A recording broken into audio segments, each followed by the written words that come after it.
So good afternoon everyone.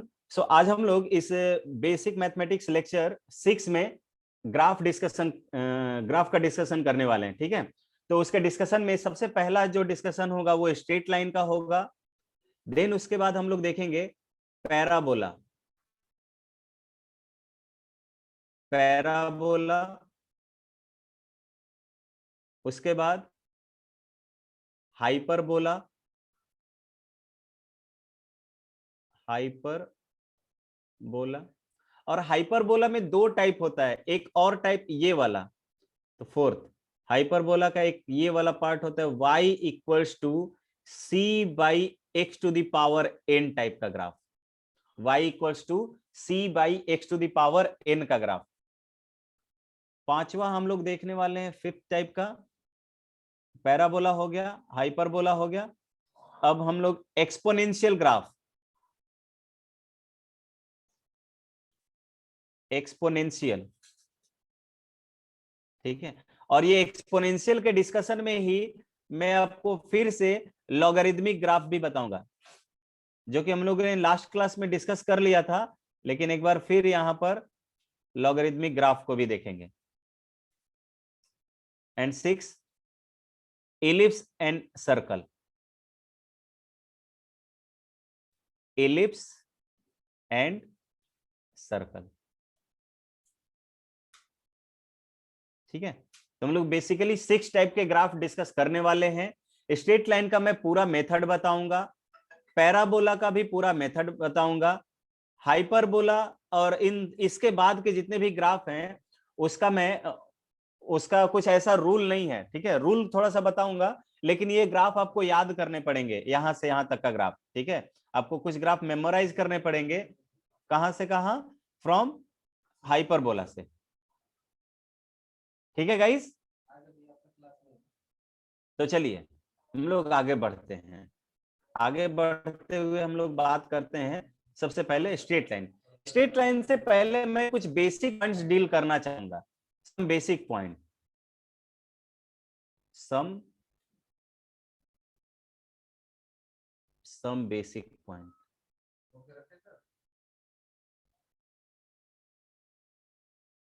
Some basic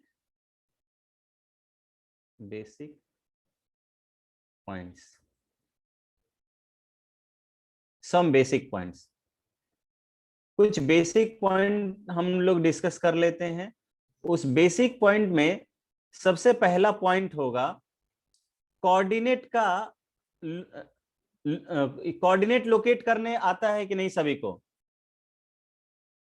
location of coordinate या representation of coordinate you can right. सभी लोग chat section में reply कर दीजिए। तो क्या सभी को पॉइंट्स यानी कोऑर्डिनेट लोकेट करने आता है क्या? आता है। इसमें किसी को भाई शर्माना नहीं है, नहीं आता होगा तो इसको मैं एक्सप्लेन कर दूंगा, लेकिन इस पे टाइम वेस्ट नहीं करना चाहता हूं। अगर आता होगा तो कोई दिक्कत नहीं है। रिप्रेजेंटेशन ऑफ कोऑर्डिनेट्स,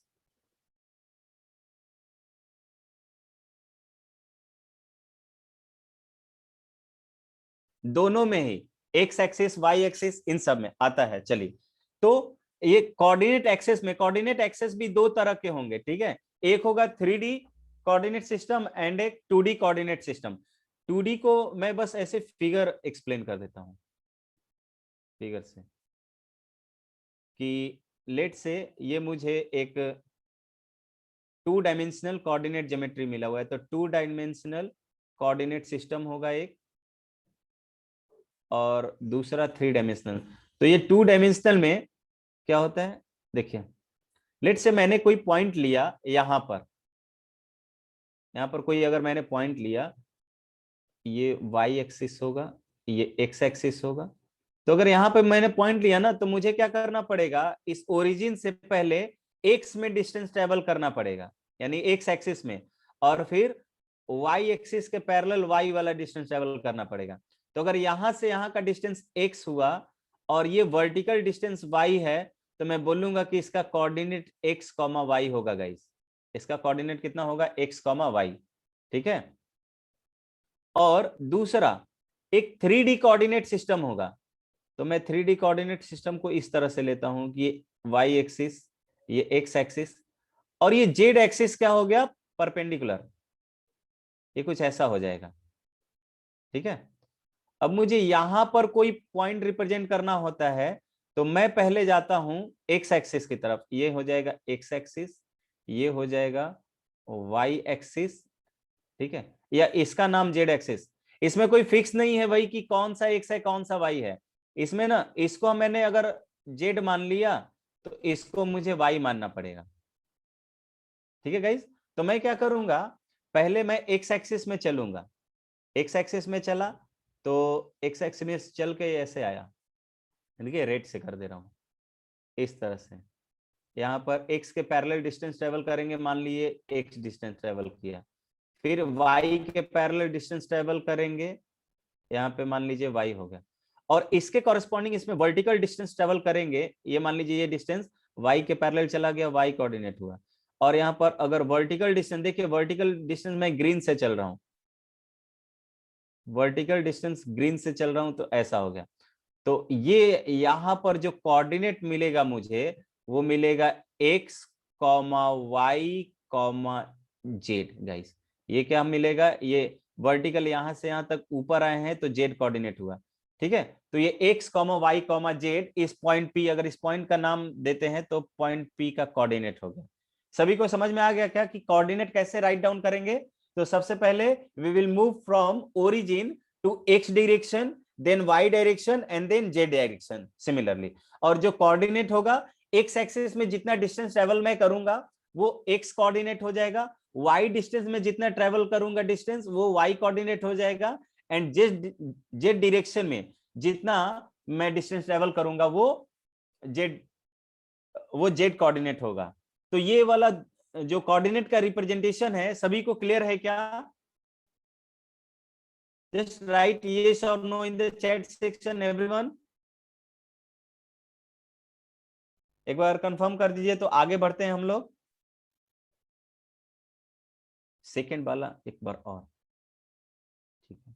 देखिए सेकंड वाले में क्या किया मैंने, देखिए कुछ ऐसा है, मान लीजिए कैसे, लेट्स से ये पेन, ये मोबाइल देख रहा है, मोबाइल का जो बेस है उसमें से एक लेंथ वाला पार्ट होगा, लेट्स से ये लेंथ वाला पार्ट एक्स एक्सिस में मान लेता हूं, ये वाला पार्ट वाई एक्सिस मान लेता हूं, और ये वर्टिकल इस पेन, ये इस पेन टाइप को, पेन को मैं इस तरह से करूंगा तो ये जेड डायरेक्शन हो जाएगा गाइस। ठीक है, तो पेन में मैं एक्स डिस्टेंस, ये मोबाइल के बेस पर मैं पहले एक्स डायरेक्शन ट्रेवल करूंगा, ठीक है, और फिर इसी के परपेंडिकुलर मैं जाऊंगा तो वाई वाला डिस्टेंस ट्रेवल होगा, और फिर मैं ऊपर की ओर जाऊंगा तो जेड वाला डिस्टेंस ट्रेवल होगा। तो यहां पर इस पेन के निप पर जो मुझे पॉइंट मिलेगा वो कैसे मिलेगा, एक्स एक्सिस में डिस्टेंस ट्रेवल करने पर, वाई एक्सिस में वाई डिस्टेंस ट्रेवल करने पर, और जेड एक्सिस में जेड डिस्टेंस ट्रेवल करने पर।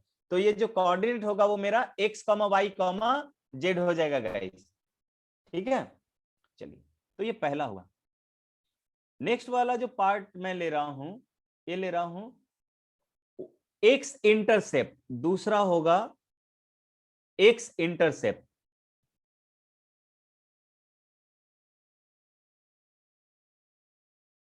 एक्स इंटरसेप्ट, एक्स इंटरसेप्ट क्या होता है कि जो भी कर्व आप ड्रॉ कर रहे हो वो एक्स एक्सिस को जहां पर कट करेगा ना उसको बोलते हैं एक्स इंटरसेप्ट। ठीक है, द बोलेंगे the point on the x axis, the point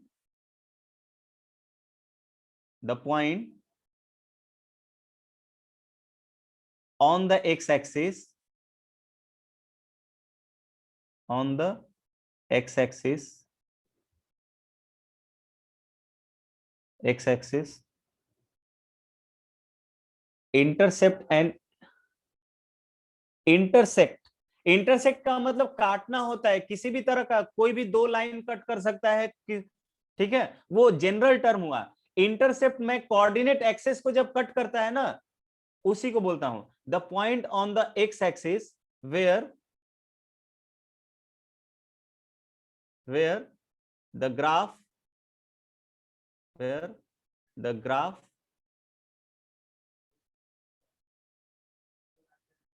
cuts, जहां पे ग्राफ क्या करता है, कट करता है guys.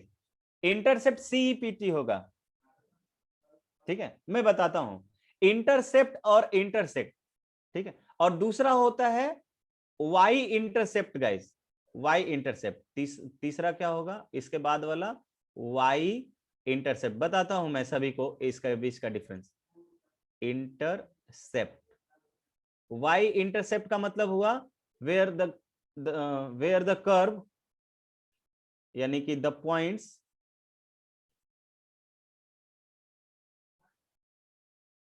The point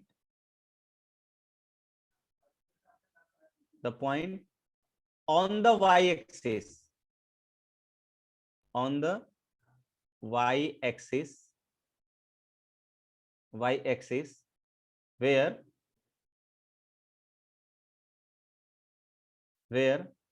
the graph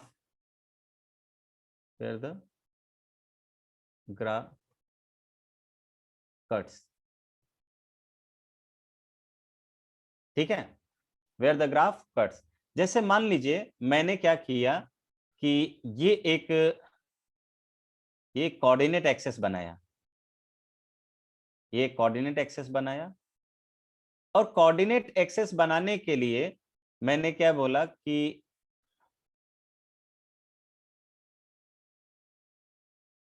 coordinate axes बनाया, तो ये मुझे एक्स एक्सिस मिला और ये मुझे वाई एक्सिस मिला, और लेट से मैंने यहां पर कोई एक लाइन ड्रॉ किया, एक लाइन ड्रॉ किया, और ये लाइन मुझे कुछ इस तरह का मिला गाइस, ठीक है, इस तरह का ग्राफ मिल गया। तो यहां पर एक्स एक्सिस को जहां से जहां तक कट किया हुआ है, इस डिस्टेंस को मैं बोलूंगा कि ये एक्स इंटरसेप्ट होगा, ठीक है, एक्स एक्सिस को जहां पर कट किया हुआ है ना ये लाइन, उसको मैं बोलूंगा एक्स इंटरसेप्ट, और यहां से यहां पर जो कट हुआ है वो क्या है, वो y इंटरसेप्ट है। मान लीजिए ये डिस्टेंस यहां से यहां तक का डिस्टेंस a है, तो मैं बोलूंगा कि यहाँ पे x इंटरसेप्ट a है और y इंटरसेप्ट b है गाइस, ठीक है। अब कुछ लोग के क्वेश्चन आ रहे हैं कि sir what is the difference between intersect and intercept, ठीक है।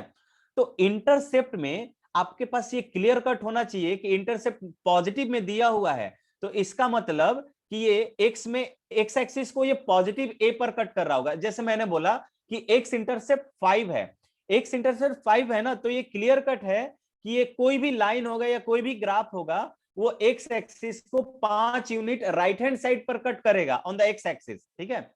लेकिन अगर मुझे दिया होगा कि एक्स एक्सिस को 5 पर इंटरसेक्ट कर रहा है, तो अब मुझे ये क्लियर करवाना पड़ेगा कि वो 5 यूनिट इंटरसेक्शन जो है वो राइट हैंड साइड में हो रहा है कि लेफ्ट हैंड साइड में हो रहा है, तो वो साइन वहां पर मैटर नहीं करता है, ठीक है। तो इंटरसेक्शन जो है वो एक जनरल होता है जहां पर दो लाइन एक दूसरे को इंटरसेक्ट कर रही होती है, कट कर रही होती है, ठीक है, एक दूसरे को काट रही होती है, उसको मैं बोलता हूं इंटरसेक्शन।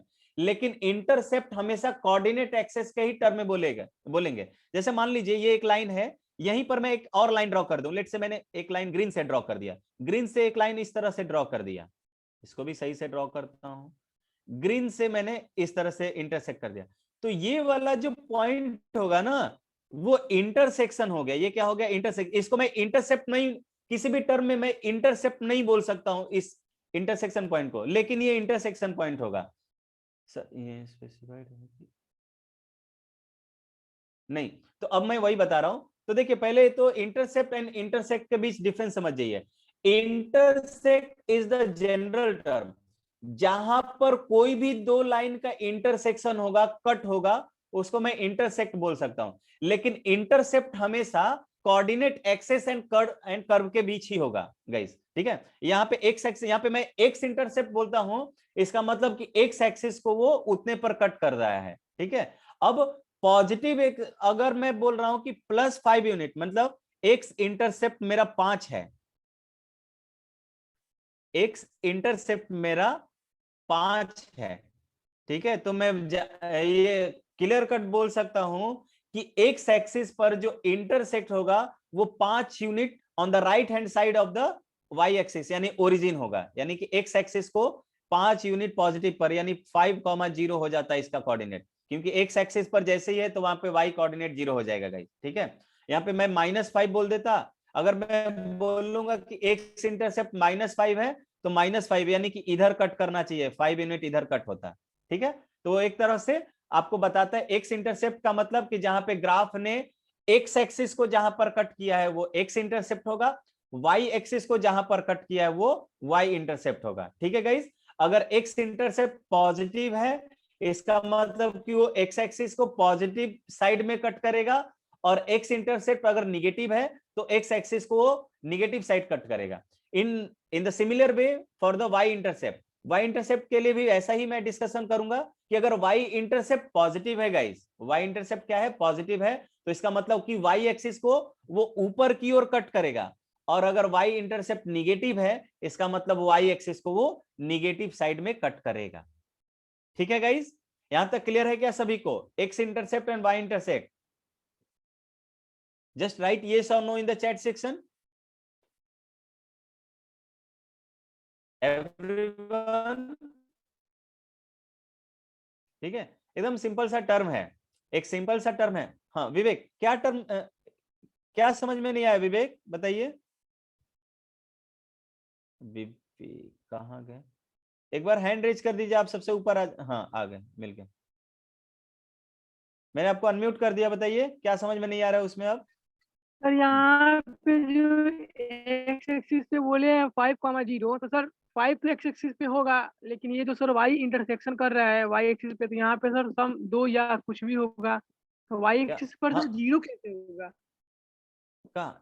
ये वाला कोऑर्डिनेट, ये अगर एक्स एक्स एक्स इंटरसेप्ट 5 है इसका मतलब कि एक्स में डिस्टेंस ट्रेवल हुआ, और तो एक्स एक्सिस का पॉइंट है तो एक्स एक्सिस पर वाई कोऑर्डिनेट कितना होता है, एक्सिस पे वाई इक्वल टू ये 0 होता है। हाँ तो इस कोऑर्डिनेट का नाम ले लिया मैंने कितना, ये 5,0 हो गया।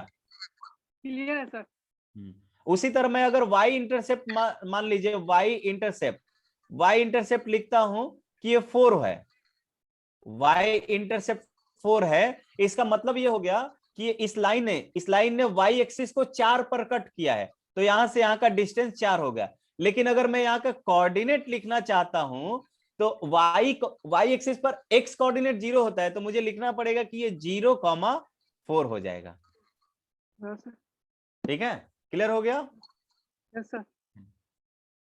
तो आई थिंक सभी के डाउट्स ये क्लियर होने चाहिए। ये मैंने जो 5,0 कोऑर्डिनेट लिखा हुआ है, ध्यान रहे, इंटरसेप्ट में मुझे एक्स का सिर्फ बताएगा कि एक्स का लेंथ जो है 5, एक्स इंटरसेप्ट 5 है, इसका मतलब कि वो एक्स एक्सिस को 5 यूनिट राइट हैंड साइड पर कट कर रहा है, सिंपली दिस। ठीक है, अब वो एक्स एक्सिस पर वो पॉइंट है तो चूंकि वाई वहां पर क्या होना चाहिए, 0 होना चाहिए। अब चलिए कुछ टर्म मैं डिफाइन करूंगा, एक होता है स्लोप। ठीक है, एक टर्म डिफाइन करेंगे हम लोग, स्लोप। स्लोप हमेशा लाइन के टर्म में डिफाइंड होगा, स्लोप किसका होगा, लाइन का होगा। ठीक है, तो स्लोप के बारे में कितने लोग अवेयर हैं, कितने लोग जानते हैं कि स्लोप क्या होता है? तो हम बोलेंगे स्लोप जो होता है, it is the angle, it is the angle. अच्छा, स्लोप का मतलब change in x upon change in y. उल्टा बता दिए श्रेयांश, उल्टा बता दिए, change in y upon change in x होता है, change in y upon change in x. It is the angle of tan theta.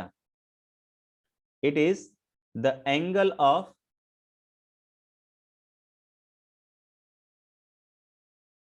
हम डायरेक्टली टेंजेंट लिख दें, it is the tangent, it is the नहीं लिखे, it is the tangent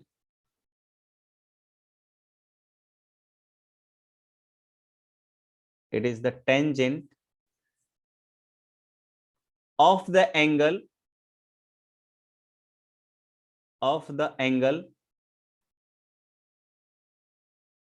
made by the line made by the line made by the line made by the line with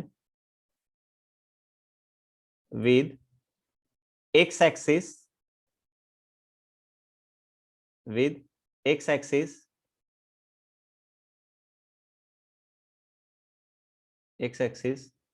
measured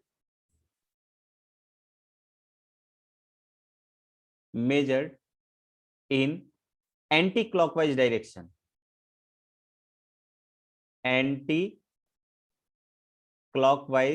direction. Clockwise direction.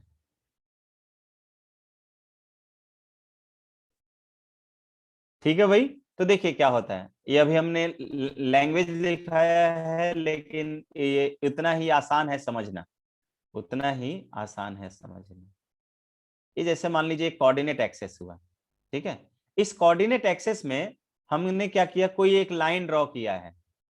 Let's say मैंने एक line draw किया, इस तरह से एक line draw किया। तो इस लाइन ने एक्स एक्सिस के साथ, ये मेरा एक्स एक्सिस हुआ, ये मेरा वाई एक्सिस हुआ।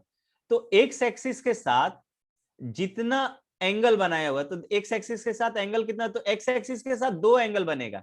एक एंगल मुझे इस डायरेक्शन में मिलेगा गाइस, इस डायरेक्शन में, और एक यानी कि एक क्लॉकवाइज डायरेक्शन में मिलेगा और दूसरा एंटी क्लॉकवाइज डायरेक्शन में मिलेगा। तो मुझे कौन सा लेना है, measured in anti clockwise direction. मुझे कौन सा डायरेक्शन लेना है, एंटी क्लॉकवाइज वाला। तो मैं कैसे मूव करूंगा, ऐसे करूंगा, एंटी क्लॉकवाइज डायरेक्शन। तो इस यहां से जो एंगल बना है, मान लीजिए ये एंगल थीटा बना है, तो मैं बोलूंगा कि जो मेरा स्लोप होगा, स्लोप ये क्या होगा, इस थीटा का टेंजेंट, टेंजेंट क्या होता है, टेन थीटा।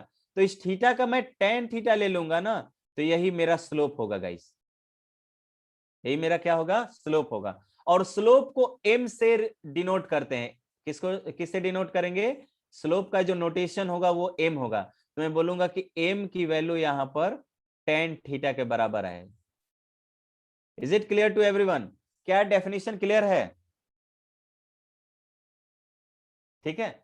क्या ये डेफिनेशन क्लियर है सभी को, ठीक है। तो कोई भी लाइन एक्स एक्सिस के साथ जितने डिग्री का एंगल बनाएगा, उस एंगल का टेन थीटा ले लेंगे, तो मैं बोलूंगा कि वो टेन थीटा क्या होगा, स्लोप होगा उस लाइन का।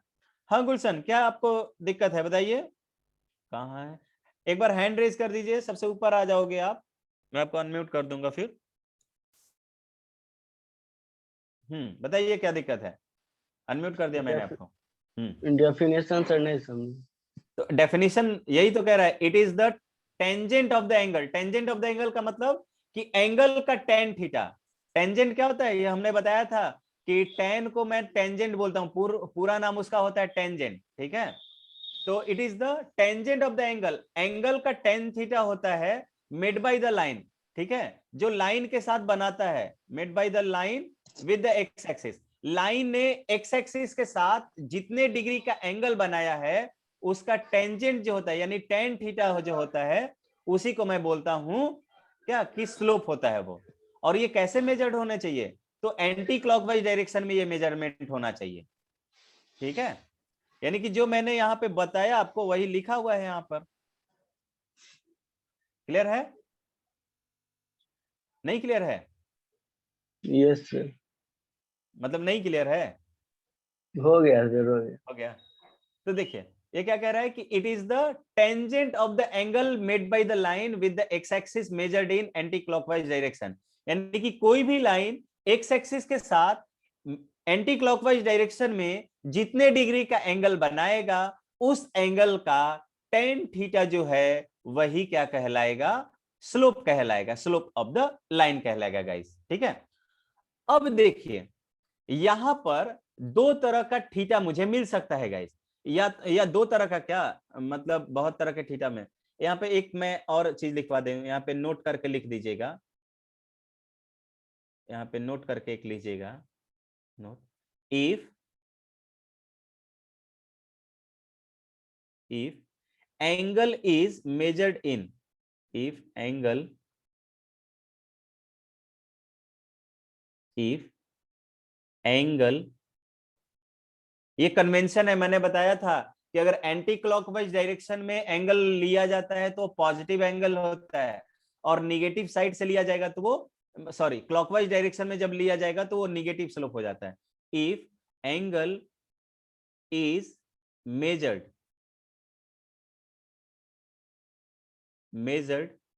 in clockwise direction, in clockwise direction,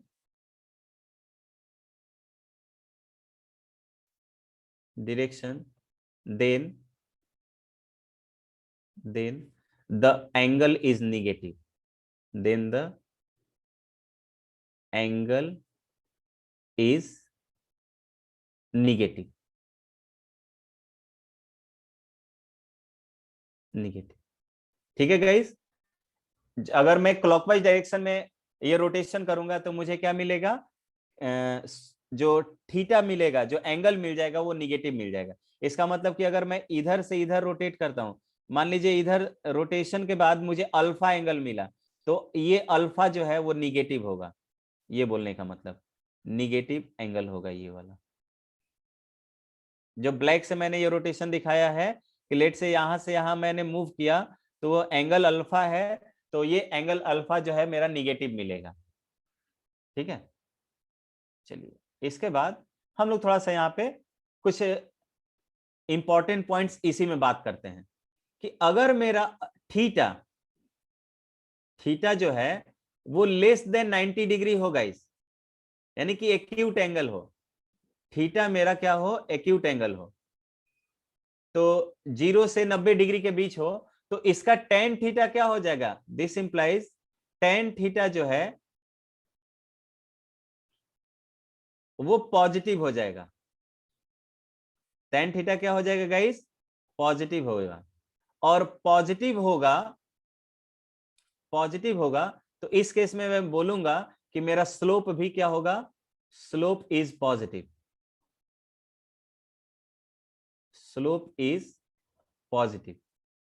ठीक है गाइस, यानी कि एंगल जो है, यानी कि अगर किसी लाइन ने एक्स एक्सिस के साथ 0 से 90 डिग्री का एंगल बनाया हुआ हो, मैं देखकर भी बता सकता हूं कि 0 से 90 डिग्री होगा कि नहीं, तो मैं बोलूंगा कि उस केस में स्लोप जो होगा गाइस पॉजिटिव होगा। तो देखिए मैं आपको बनाकर एक दिखा दे रहा हूं इस तरह का लाइन। लेट से ये एक कोऑर्डिनेट एक्सिस है, इस कोऑर्डिनेट एक्सिस ने मान लीजिए क्या बनाया है, इस तरह का एक लाइन बनाया, लेट से ले लीजिए इस तरह का, मान लीजिए इस तरह का एक लाइन बनाया, तो इस लाइन, इसका स्लोप कैसे निकालेंगे, तो इस लाइन का स्लोप हम यहां से यहां मेजर करेंगे।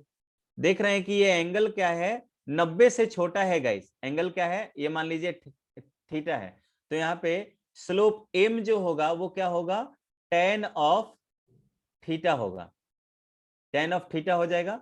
और मैं इसको देखकर बता सकता हूं कि मेरा जो थीटा है वो 90 से कम मिलने वाला है, क्योंकि मैं पूरा इस तरह से रोटेट करता, इस तरह से वर्टिकल रोटेट करता तो 90 डिग्री हो जाता है। इसका मतलब कि ये कुछ अगर ऐसा वर्टिकल आता तो 90 डिग्री का एंगल बनता है, आप जानते हो। तो यहाँ पे थीटा जो है एक्यूट बना है, तो थीटा एक्यूट बना है तो मैं बोल सकता हूं कि मेरा tan थीटा जो आना होगा वो पॉजिटिव आएगा, क्योंकि हम जानते हैं फर्स्ट क्वाड्रेंट में tan थीटा क्या सभी ट्रिग्नोमेट्रिक रेशियोज की वैल्यू पॉजिटिव होती है, तो ऑफ कोर्स tan थीटा भी पॉजिटिव होगा। तो यहाँ पर फर्स्ट क्वाड्रेंट, यहाँ पर मुझे जो स्लोप मिलेगा वो पॉजिटिव मिलेगा गाइस। स्लोप को मैंने m से इंडिकेट किया है, तो m जो है वो मुझे पॉजिटिव मिलेगा। रौनक सही आंसर है बाबू, स्लोप क्या मुझे मिलेगा, यहाँ पर पॉजिटिव मिलेगा। उसी तरह अगर थीटा जो है, थीटा 90 डिग्री से ज्यादा हो, 90 डिग्री से ज्यादा हो, ठीक है, और ध्यान रहे स्लोप मेरा 0 से 180 डिग्री के बीच लाई करेगा, जिसमें 180 डिग्री इंक्लूड नहीं होता है। देखिए मैं यहां पे लिख देता हूं कि मेरा थीटा जो है वो कहां से कहां लाई करेगा, थीटा लाइज इन बिटवीन, 0 तो इंक्लूड होता है गाइस, 0 तो इंक्लूड होता है, 180 डिग्री को इंक्लूड नहीं करते हैं इसमें। ठीक है, 180 डिग्री का मतलब पैरेलल हो जाएगा, उस केस में भी 0 ही मान लेते हैं। ठीक है, कुछ फिजिक्स में इतना इंपॉर्टेंट नहीं होता है, फिजिक्स में आप 0 मान भी लोगे तो कोई दिक्कत नहीं होगा। फिजिक्स में आपको एप्लीकेशन पॉइंट ऑफ व्यू से, मैथ्स में थोड़ा सा चेंज होता है। तो मैथ वालों के लिए मैं बता दूं कि यहाँ पे थीटा में 180 इंक्लूड नहीं होता है, लेकिन फिजिक्स पॉइंट ऑफ व्यू से आप 0 कर लोगे तो tan 0 की वैल्यू और tan 180 डिग्री की वैल्यू पर कोई फर्क नहीं पड़ता है। ठीक है, आपको सिर्फ क्वेश्चन में ये एप्लीकेशन आएगा। तो tan 0 डिग्री की वैल्यू भी 0 होती है और tan 180 डिग्री की वैल्यू भी 0 होती है। So in application point of view, there is no difference in between theta equals to 0 or 180 degree. So you can write theta equals to 0 or 180 degree. ठीक है, लेकिन मैथ्स पॉइंट ऑफ व्यू से हम ये बताएंगे कि 180 डिग्री से छोटा होता है, क्योंकि लाइन जो है इस तरह से लेकर क्या हो सकता है, पैरेलल हो जाएगा। पैरेलल के केस में 0 और 180 डिग्री लोग दोनों बोलते हैं, लेकिन 0 ही लिया जाता है in math point of view.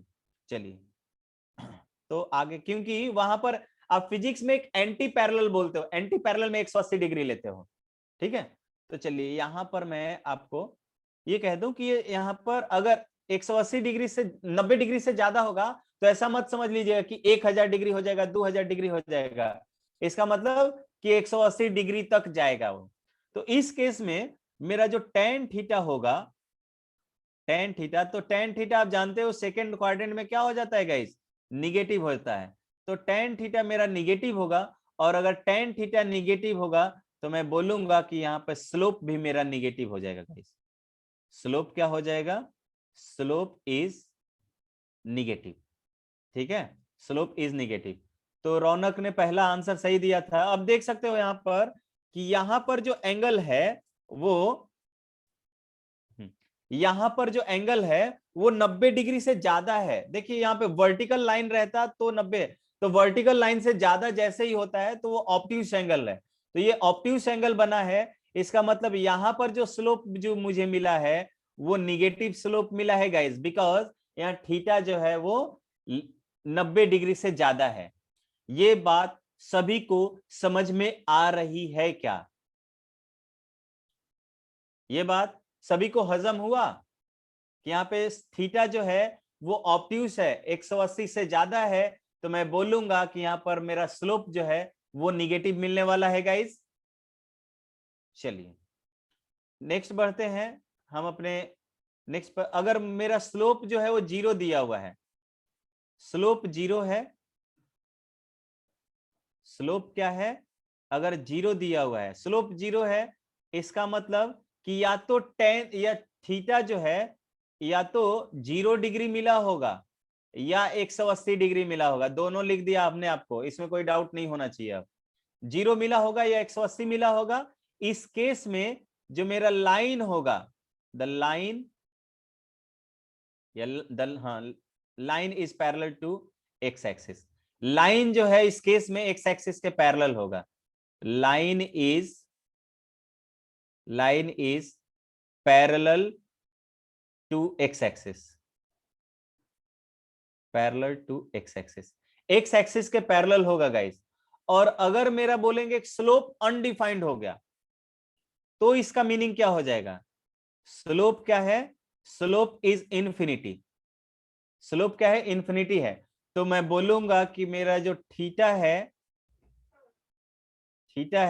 वो 90 डिग्री हो जाएगा गाइस, 90 डिग्री हो जाएगा। और थीटा 90 डिग्री हो गया तो हम बोलेंगे the line is perpendicular to the x axis. Line is perpendicular, perpendicular का साइन देके इस तरह से लिख दिया, perpendicular to the x axis, sorry,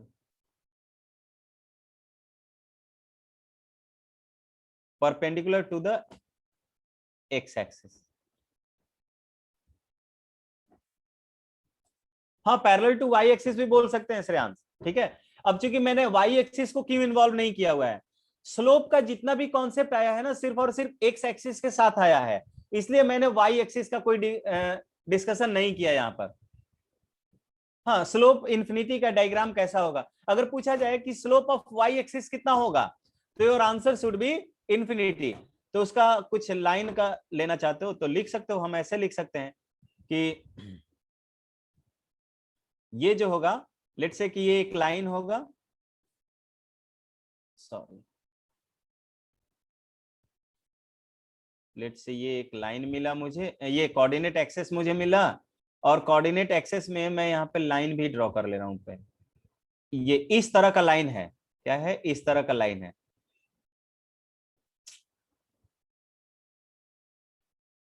इस तरह का लाइन है गाइस, तो मैं बोलूंगा कि इस लाइन का जो स्लोप होगा वो इन्फिनिटी होगा। देख सकते हैं यहाँ पर एक क्वाड्रेंट जैसा एंगल बन रहा है, यानी कि 90 डिग्री का एंगल बन रहा है। 90 डिग्री का एंगल बन रहा है तो ये पैरेलल टू वाई एक्सिस हो गया, ठीक है, और इसको मैं परपेंडिकुलर टू एक्स एक्सिस भी बोल सकता हूँ, ठीक है, ये वाई एक्सिस हो गया। तो यहाँ पे स्लोप कितना होगा, एम इसका कितना होगा गाइस, तो एम जो होगा इन्फिनिटी हो जाएगा। इन्फिनिटी के टर्म में इक्वल नहीं लिखते हैं, तो इन्फिनिटी को टेंडिंग टू इन्फिनिटी लिख देते हैं। सभी को क्लियर है क्या? यहाँ पे थीटा कितना मिला है मुझे, थीटा इक्वल्स टू 90 डिग्री मिला। तो tan 90 डिग्री अनडिफाइंड होता है, इन्फिनिटी होता है, तो इसलिए मैं बोल सकता हूं कि यहाँ पे स्लोप क्या होगा, इन्फिनिटी होगा। चलिए अब आते हैं हम पहला स्टैंडर्ड फॉर्म पे, ठीक है। Now graph of straight line, graph of straight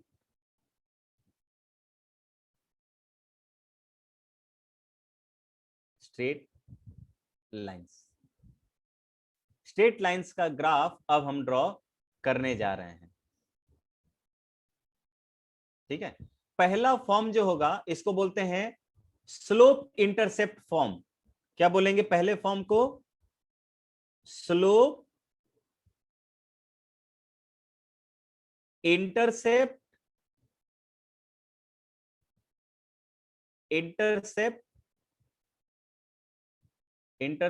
form, slope intercept form, ठीक है गाइस। इसका मतलब कि आपको और इसका स्टैंडर्ड फॉर्म क्या होता है, इसका स्टैंडर्ड फॉर्म ऐसा होता है, y equals to mx plus C, y equals to mx plus C, इसका स्टैंडर्ड फॉर्म होता है। यानी कि कोई भी लाइन जो इस फॉर्म में दिया हुआ है, किस इक्वल्स टू mx प्लस सी, तो x के साथ जो यहाँ पे नंबर मल्टीप्लाई रहेगा, क्या रहेगा, x के साथ जो नंबर मल्टीप्लाई रहेगा वो होता है स्लोप। यहाँ पे m क्या होगा गाइस, यही m जो होगा वो स्लोप होगा। और ये जो c मिला हुआ है,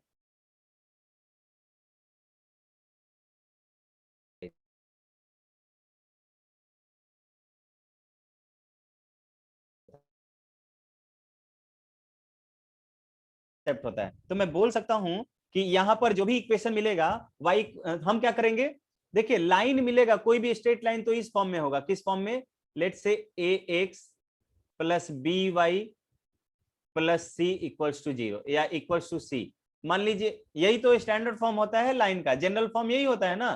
तो हम क्या करेंगे, इसको इस फॉर्म में कन्वर्ट कर देंगे, y equals to M X plus C में, ठीक है, y equals to M X plus C में, जहां पर c क्या होता है, c जो होगा y एक्सिस पर इंटरसेप्ट होगा, यानी कि y एक्सिस को जहां पर कट करेगा वो c वाला पॉइंट होगा, और m क्या होगा, m स्लोप होगा। m देख लेंगे पॉजिटिव है कि निगेटिव है। तो इस तरह से मैं बोलूंगा कि इसका जो ग्राफ होगा, let's say y equals to M X plus C का मुझे ग्राफ बनाना है, तो अगर ये m पॉजिटिव होगा तो मैं बोलूंगा कि इसका ग्राफ कुछ ऐसा हो जाएगा। देखिए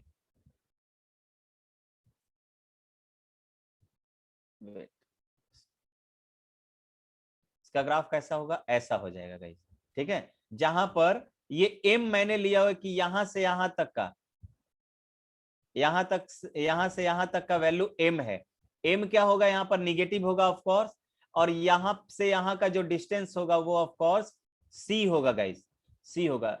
इसको कोऑर्डिनेट फॉर्म में लिखेंगे तो ये 0,c मिलेगा, ठीक है। इसके टर्म से मैं क्या बनाना चाहता हूं, ग्राफ बनाने के लिए अब ट्राई कर रहा हूं। लेट से मुझे ग्राफ बनाना है इसका, ग्राफ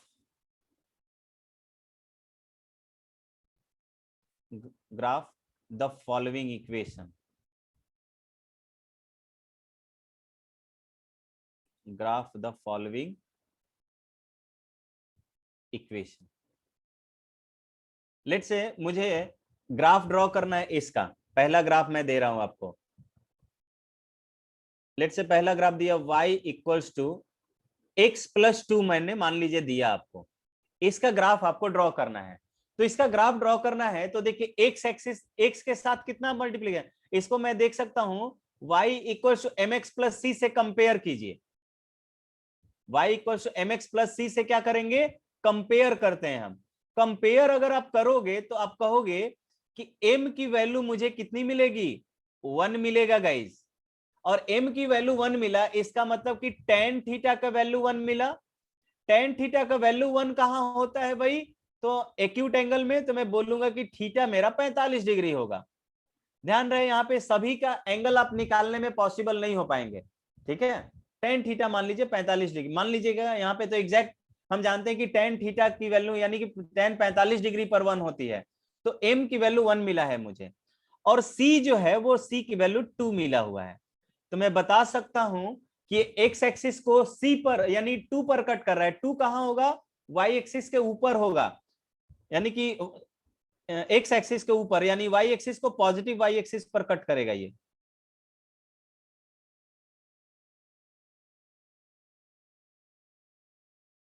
तो देखिए यहां पर मुझे इसका ग्राफ ड्रॉ करने के लिए बोलना पड़ेगा कि ये लेट से यहां पर ये 0 है, यहां पर क्या है, ये 0 है, ओरिजिन है। तो यहां पर ये 1 हुआ, 2 हुआ, 3 हुआ, कुछ भी, और यहां पर ये 1 हुआ, ये 2 हुआ, ये 3 हुआ, ये y एक्सिस हो गया, और इधर मुझे मिल गया है x एक्सिस।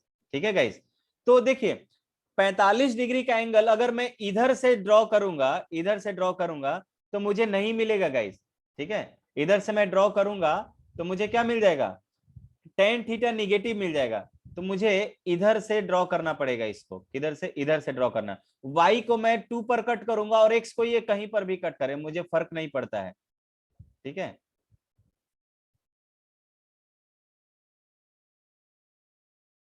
देखिए ऐसे कट किया मैंने, तो मैं बोल सकता हूं कि यहां से यहां का डिस्टेंस ये 1 हुआ और ये 2 हुआ, तो ये कोऑर्डिनेट मैं लिख सकता हूं 2, और यहां पर एंगल जो बना है वो एंगल मैं बोल दूंगा कि ये 45 डिग्री का एंगल बना है। आपको दिख रहा होगा कि ये एक्यूट एंगल बना है। इसको मैं ऐसे नहीं बना सकता था, ध्यान रहे, देखिए मैं इसको ऐसे नहीं बना सकता हूं। ये वाई एक्सिस को पॉजिटिव 2 पर कट करने के लिए दो तरीके हैं, या तो ऐसे कट कर सकता था, ये ऐसे भी कट, y इक्वल्स टू 1 और 2 यहां पर हुआ, तो आप कट कर सकते थे कि सर ये ग्राफ तो ऐसे भी कट कर सकता था।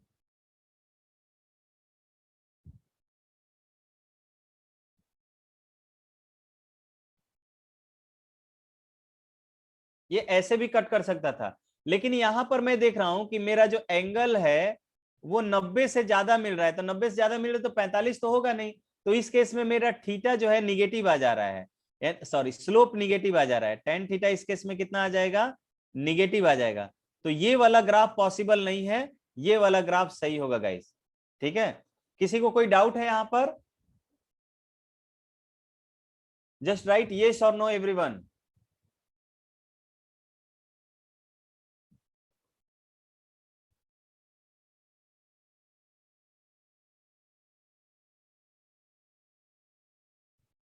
No doubt, no sir. चलिए एक और मैं आपको खुद से देता हूं, लेट से मुझे इसका ग्राफ ड्रॉ करना है, y इक्वल्स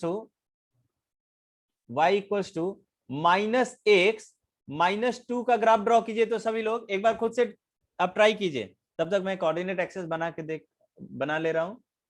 आप बताओगे, मैं जिससे अनम्यूट करके पूछूंगा वो बताएगा।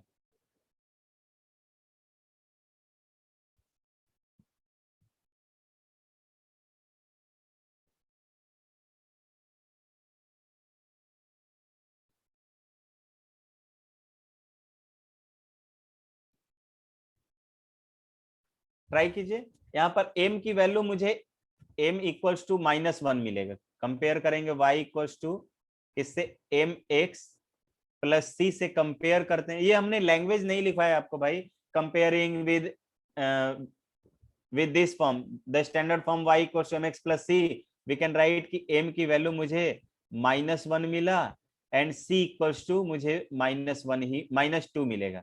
इसका मतलब कि ये वाई एक्सिस को निगेटिव पर कट कर रहा होगा, वाई एक्सिस का निगेटिव कुछ इधर होगा, ये -1 यहां होगा, यहां पर ये -2 होगा। तो ये -1 और -2 को दो तरीके से, या तो इधर से कट कर सकता था या इधर से कट कर सकता था। m की वैल्यू मुझे निगेटिव मिली है, m की वैल्यू निगेटिव मिली है, या इसका मतलब स्लोप निगेटिव होगा, इसका मतलब ये लाइन कुछ ऐसा हो जाएगा गाइस।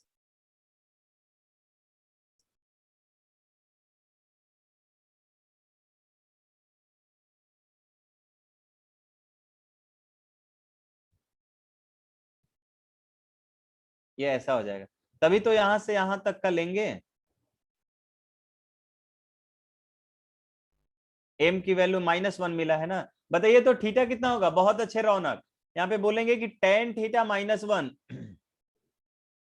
tan थीटा -1, इसका मतलब कि थीटा 135 डिग्री होगा, 135 डिग्री की वैल्यू -1 आती है सर, x -2, ये y इंटरसेप्ट होता है यहाँ पर। देखिए रौनक, ध्यान रहे, यहाँ पे मैंने जो लिखा है कि c क्या है, y इंटरसेप्ट है, y को जहां पर कट कर रहा है, c क्या है, मैंने लिखा नहीं है क्या, इधर लिखा है ना, यहाँ पर c जो है y इंटरसेप्ट है, तो y का पता करेंगे, वो y बताएंगे कि y पर कहां कट कर रहा है। ठीक है, चलिए, किसी को कोई डाउट है तो अपने आपको अपना हैंड रेज कीजिए, मैं उनको अनम्यूट करने का मौका दूंगा, अनम्यूट करके वो पूछ सकते हैं क्वेश्चन। एनीवन? मृगंक,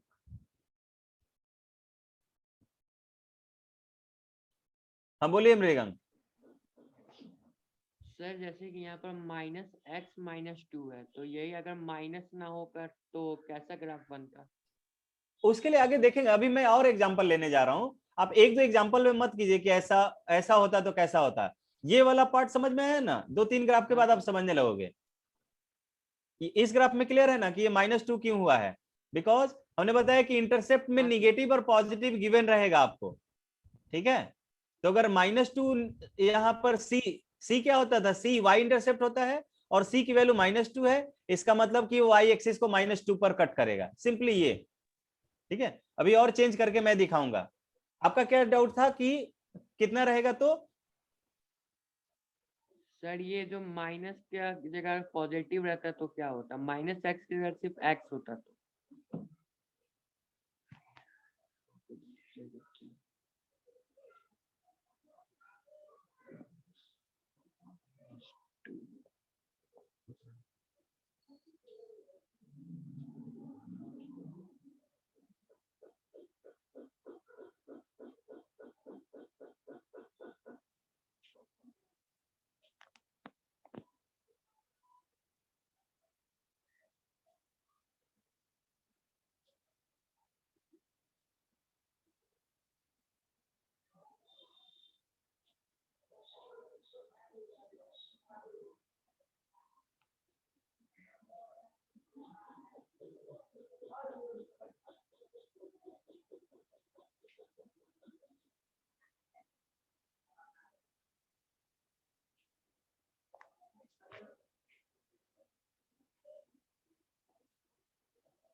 हाँ विवेक बताइए, ये आपका क्या डाउट था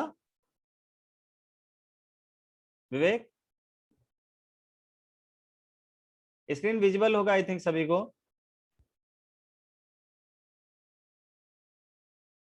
चलिए, किसी को कोई डाउट नहीं है मीन्स, चलिए आगे बढ़ते हैं।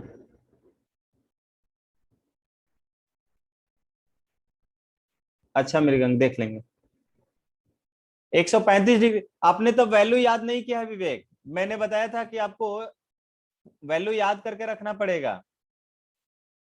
ठीक है, मैंने बताया था वैल्यू याद रखने के लिए आपको। tan 135 डिग्री की वैल्यू -1 होती है, ठीक है, तो आपको वहां से मैंने लिखा है कि थीटा 135 डिग्री होगा। चलिए, अब किसी का डाउट है कि भाई अगर मेरा इक्वेशन कुछ ऐसा होगा, ठीक है, मेरा इक्वेशन कुछ कैसा हो, ऐसा हो, late say y equals to x-2 है, y इक्वल्स x-2 होगा, तो how can we plot this? तो मेरा स्लोप पॉजिटिव होगा, y निगेटिव है, यानी कि y इंटरसेप्ट निगेटिव है। तो y इंटरसेप्ट निगेटिव होगा तो मैं बोलूंगा कि यहां पर लेट से ये -1 हुआ, यहां पर ये -2 होगा, यहाँ पे कितना होगा, -2 होगा, -2 होगा। और पॉजिटिव होने के लिए इसको इधर से जाना पड़ेगा, स्लोप पॉजिटिव होने के लिए, तो मैं बोल दूंगा कि इसका ग्राफ जो है कुछ ऐसा हो जाएगा।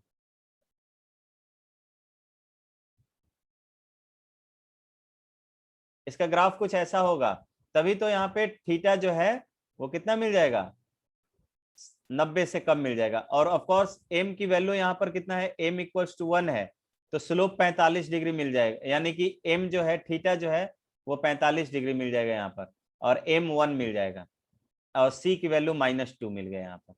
उसी तरह इसका ग्राफ सभी लोग बनाइए। अब देखिए, मैं थोड़ा सा इसको कॉम्प्लिकेटेड करने जा रहा हूं। लेट से मैंने बोला आपको कि 3x plus 5y equals to आपको बनाना है 6 का ग्राफ, 6 नहीं 10 का ग्राफ। चलिए, इसका ग्राफ सभी लोग बना के एक बार ट्राई कीजिए। तो हमने लिख दिया कि 3x plus 5y equals to 10। How can we plot this graph? कैसे मैं इस ग्राफ को प्लॉट कर सकता हूं?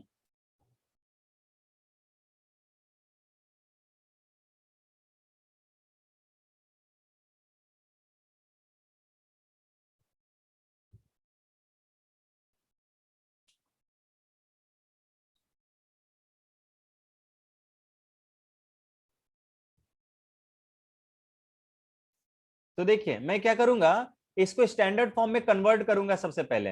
I will convert this in, अच्छा मैं किससे पूछूं, आप ही लोग से पूछता हूं।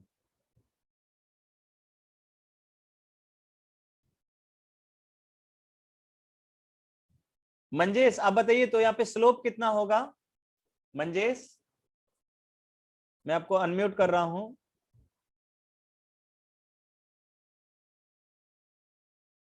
मंजेश बताइए।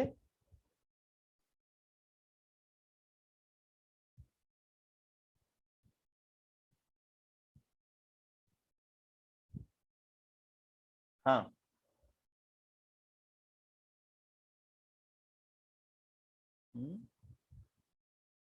अच्छा चैट में रिप्लाई कर दीजिए, चैट में सभी लोग रिप्लाई कीजिए। तो what should be the value of slope and Y intercept here? Slope और वाई इंटरसेप्ट की वैल्यू कितनी होनी चाहिए इस इक्वेशन में, वो बता दीजिए।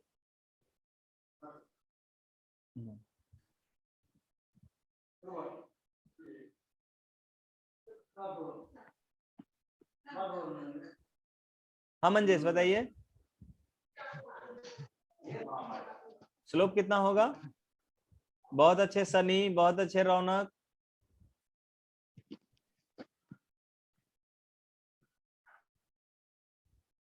चलिए, तो मैं यहाँ पे क्या करूंगा, इसको y equal to mx plus c में कन्वर्ट करूंगा। तो आई विल राइट कि मुझे यहाँ पर 3y की जो वैल्यू मिलेगी, या 5y ना, 5y इक्वल्स टू, क्योंकि लेफ्ट हैंड साइड में तो सिर्फ y ही है स्टैंडर्ड फॉर्म में, ये हो जाएगा 10 माइनस 3x। इसको मैं ऐसे भी लिख सकता हूं कि इसको मैं लिख सकता हूं 5y इक्वल्स टू -10 लिख सकता हूं, -3x प्लस 10 भी लिख सकता हूं गाइज, और मैं 5 से डिवाइड कर दूंगा दोनों तरफ। तो 5 से डिवाइड करूंगा तो y equals to -3/5 into x और प्लस 10/5, 2 मिल गया। यानी कि इसका y इंटरसेप्ट जो है मुझे 2 मिलेगा, और स्लोप जो है वो कितना मिलेगा? स्लोप जो है वो मुझे मिल जाएगा कितना? स्लोप जो है वो मुझे मिल जाएगा 2। तो अब देखिए, नहीं स्लोप मुझे मिला है, let me write, m equals to -3/5, slope जो है -3/5 मिला है, और c जो है वो मुझे मिल गया है 2। तो मैं लिख सकता हूं, इसका ग्राफ बना सकता हूं मैं, इसका ग्राफ होगा कुछ ऐसा। अब देखिए, इस मुझे c के बारे में आइडिया नहीं है, c के बारे में मुझे आइडिया नहीं है, c के बारे में, सॉरी, tan थीटा के बारे में। यहाँ पे थीटा मैं नहीं बता सकता हूं कि थीटा कितना होगा, लेकिन मैं इसके स्लोप के टर्म में लिख दूंगा। मैं जानता हूं कि स्लोप जो है निगेटिव आया है, यानी कि थीटा जो है 90 से ज्यादा होगा, 90 से ज्यादा होगा, और y इंटरसेप्ट इसका 2 है। y इंटरसेप्ट 2 करने के लिए मुझे क्या करना पड़ेगा कि मैं बोलूंगा कि ये x एक्सिस, y एक्सिस को यहां पर और यहां पर, y एक्सिस पर 2 यहां पर आएगा। तो इसका मतलब कि x एक्सिस को ये कैसे कट करेगा? अगर इधर से कट करेगा तो थीटा एक्यूट बन जा रहा है, तो गाइस इधर से कट करना चाहिए। तो आई विल राइट कि मुझे थीटा जो है इधर से मिलना चाहिए, ठीक है। तो यहाँ पर ये स्लोप जो है मुझे, यहाँ पर c जो है 2 मिल गया। थीटा कितना मिलेगा भाई? थीटा मुझे मिलेगा कि m जो है यहाँ पर -3/5 हुआ। तो इसका मतलब tan थीटा की वैल्यू -3/5 होगा। एग्जैक्ट थीटा पता नहीं चल पाएगा रौनक, तो मैं यहाँ पर अगर थीटा आपको बोलेगा कि थीटा बताइए यहाँ पर कितना होगा, तो यू कैन राइट कि tan थीटा यहाँ पर मुझे मिला है -3/5। तो आई विल राइट कि theta equals to tan inverse -3/5 मैं बोलूंगा कि थीटा मेरा होगा, ठीक है। मुझे एग्जैक्ट वैल्यू नहीं मिलेगा, मैं इनवर्स के फॉर्म में इसका आंसर बताऊंगा कि थीटा मुझे कितना मिलेगा। Theta equals to tan inverse -3/5 हो जाएगा गाइस, ठीक है। सभी लोगों को क्लियर है क्या?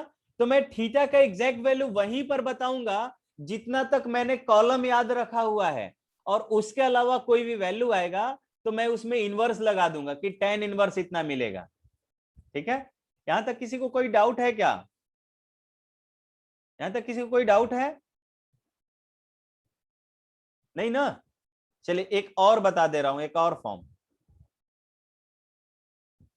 नहीं, एक और आप ट्राई कीजिए। लेट से मैंने बोला कि x + y = 5 का ग्राफ बनाइए। x + y = 5 पहला लाइन हो गया।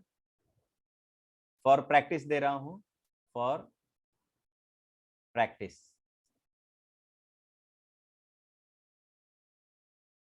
प्रैक्टिस के लिए मैं लिख रहा हूं। दूसरा, लेट से मैंने बोला 2x + 3y = 6। तीसरा 3x + y = -1। चौथा 2x तो लिया हुआ है।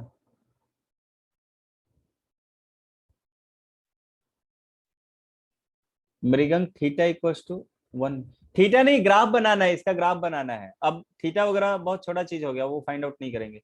लेट से मैंने बोला कि 3x + 4y = लेट से मैंने ले लिया कितना, या इसको भी -5 = 0, ठीक। पांचवा ले लेंगे, पांचवा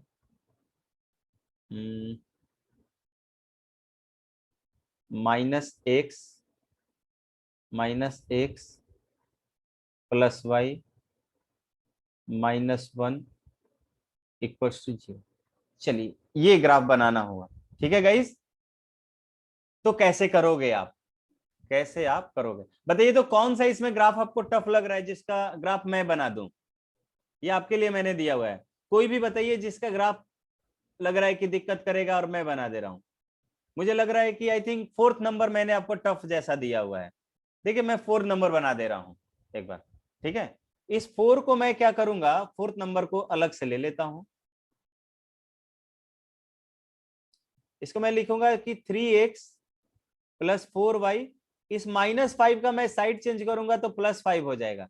अगर मैं स्लोप इंटरसेप्ट में चेंज कर रहा हूं तो मैं 4y की वैल्यू बोलता हूं कि -3x प्लस 5 हो जाएगा, और इस 4 से डिवाइड कर दूंगा मैं तो मैं बोलूंगा कि y equals to -3/4 into x और प्लस 5/4। 5/4 y पॉजिटिव आ रहा है और y एक्सिस को 5। अब देखिए आपको ग्राफ जो है यहाँ पर ना एक नेचर बताना होता है, आपको एग्जैक्ट नहीं कि y एक्सिस पर माइनस इतना आप दिखाइए, रिप्रेजेंट करके दिखाइए कि -5/4 कहाँ होगा और वहां पर कट करके दिखाइए, ऐसा नहीं होता है। सिंपली यहाँ पे बस आपको एग्जैक्ट नेचर समझ में आना चाहिए सभी ग्राफ का, ध्यान रहे एग्जैक्ट नेचर। एग्जैक्ट नेचर यहाँ पर यह है कि मुझे क्या करना है, इस लाइन को ऐसा बनाना है कि ये एक्स एक्सिस को 5/4 पर, ठीक है। तो देखिए मैं कहूंगा कि यहाँ पर मुझे 1 यहाँ पर मिलेगा, लेट से 1 यहाँ पर, और 2 मान लीजिए यहाँ पर मिला हुआ है। तो अब मैं बोल सकता हूं कि ये वाई एक्सिस हो गया, ये एक्स एक्सिस हो गया, एक्स एक्सिस हो गया। अब देखिए यहाँ पर मैं बोलूंगा कि y की वैल्यू 5/4 है। 5/4 का मतलब 1.1 होता है, 1.25 होता है, 1.25। 1.25 1 से ऊपर होगा तो 1 के ऊपर मैंने मान लिया कि यहां पर होगा 5/4। हमने ऐसे ही बता दिया, इससे तो कोई कहीं 1 और 2 के बीच में ही होगा ना भाई 5.4, सॉरी 5/4, हाँ 5/4। तो मैंने मान लिया कि 5/4 है। स्लोप निगेटिव आया है, स्लोप यानी कि इधर से जाएगा, इसका ग्राफ ऐसा होगा सिंपली, ठीक है। इसमें बताइए तो थीटा कितना होगा, यहां पे मैं बोलूंगा कि m की वैल्यू मुझे -3/4 मिला। इस -3/4 की वैल्यू आप निकाल सकते हो, -3/4 की वैल्यू आप निकाल सकते हो। m कितना होगा गाइस, m की वैल्यू -3/4 होगा। स्लोप कितना, थीटा कितना होगा यहां पर,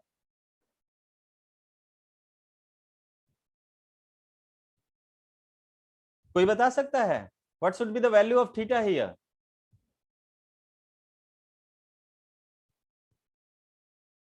हाँ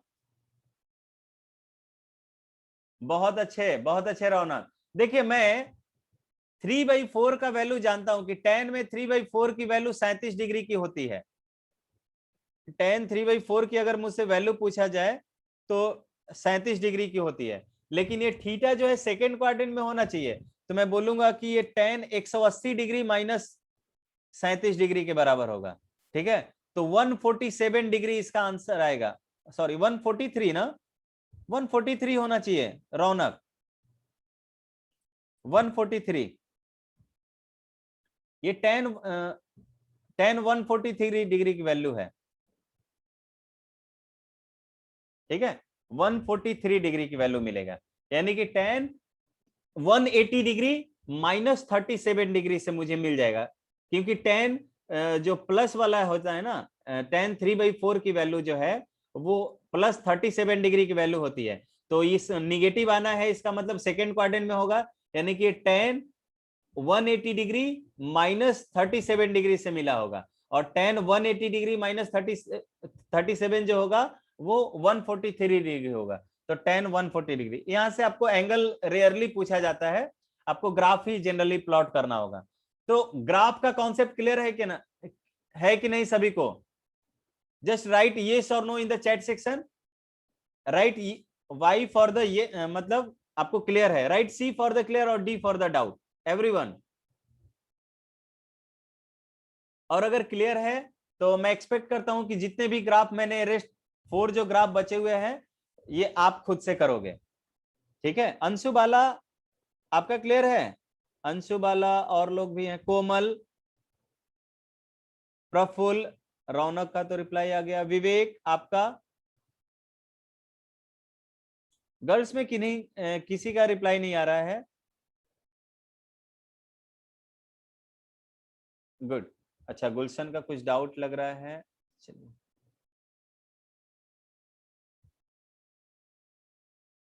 वेट गुलशन। हाँ गुलशन बताइए अब क्या डाउट है? हाँ क्या आपकी वॉइस नहीं आ रही है, बहुत स्लो आ रही है। स्लोप किस तरह पता करते हैं, पॉजिटिव है या नेगेटिव है? अभी स्लोप पॉजिटिव और निगेटिव में 90 डिग्री से ज्यादा होगा तो यहाँ एंगल देख के दिक्कत होता है क्या? जानते हो ना, एक्यूट एंगल ऐसा बनता है, एक्यूट एंगल ऐसा बनता है, ऑब्ट्यूस एंगल हमेशा इस तरह से बनता है। यहाँ पे देख रहे हो इस तरह का नहीं दिख रहा है, ये लाइन है और इस तरह का ये एंगल 90 डिग्री से ज्यादा, 90 डिग्री से ज्यादा है, इसका मतलब ऑब्ट्यूस होगा, 180 से ज्यादा हो गया निगेटिव होगा स्लोप। तो बहुत पीछे आप चले गए एकदम, जब हम y इंटरसेप्ट और c बता रहे थे, स्लोप बता रहे थे, तभी आया समझ में अब? तो स्लोप यहाँ पे गाइस निगेटिव, अगर 180 डिग्री से ज्यादा है एंगल तो स्लोप निगेटिव होगा सिंपली। ठीक है, तो अब ये चारों जो ग्राफ बचे हुए हैं ये आप खुद से बनाइएगा गाइस, ठीक है। चलिए अब आते हैं क्वाड्रेटिक पर, अब आते हैं किस पर? क्वाड्रेटिक पर, यानी कि ग्राफ ऑफ पैराबोला, पैराबोला का ग्राफ, प्याराबोला भी इसको बोलेंगे नहीं। चलिए पैराबोला, पैराबोला का ग्राफ कैसे बनाएंगे ये देख लीजिए।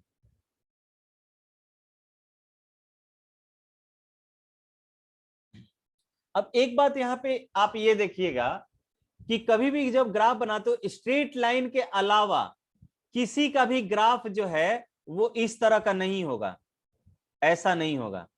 ठीक है, जहां पर आपको लीनियर मिलेगा ना, यानी कि जहां पे पावर 1 होगा उसी का ग्राफ सिर्फ और सिर्फ स्ट्रेट लाइन होगा, और नहीं तो सब कर्व होगा। ठीक है, सभी का कर्व होगा, स्मूथ कर्व ऐसा।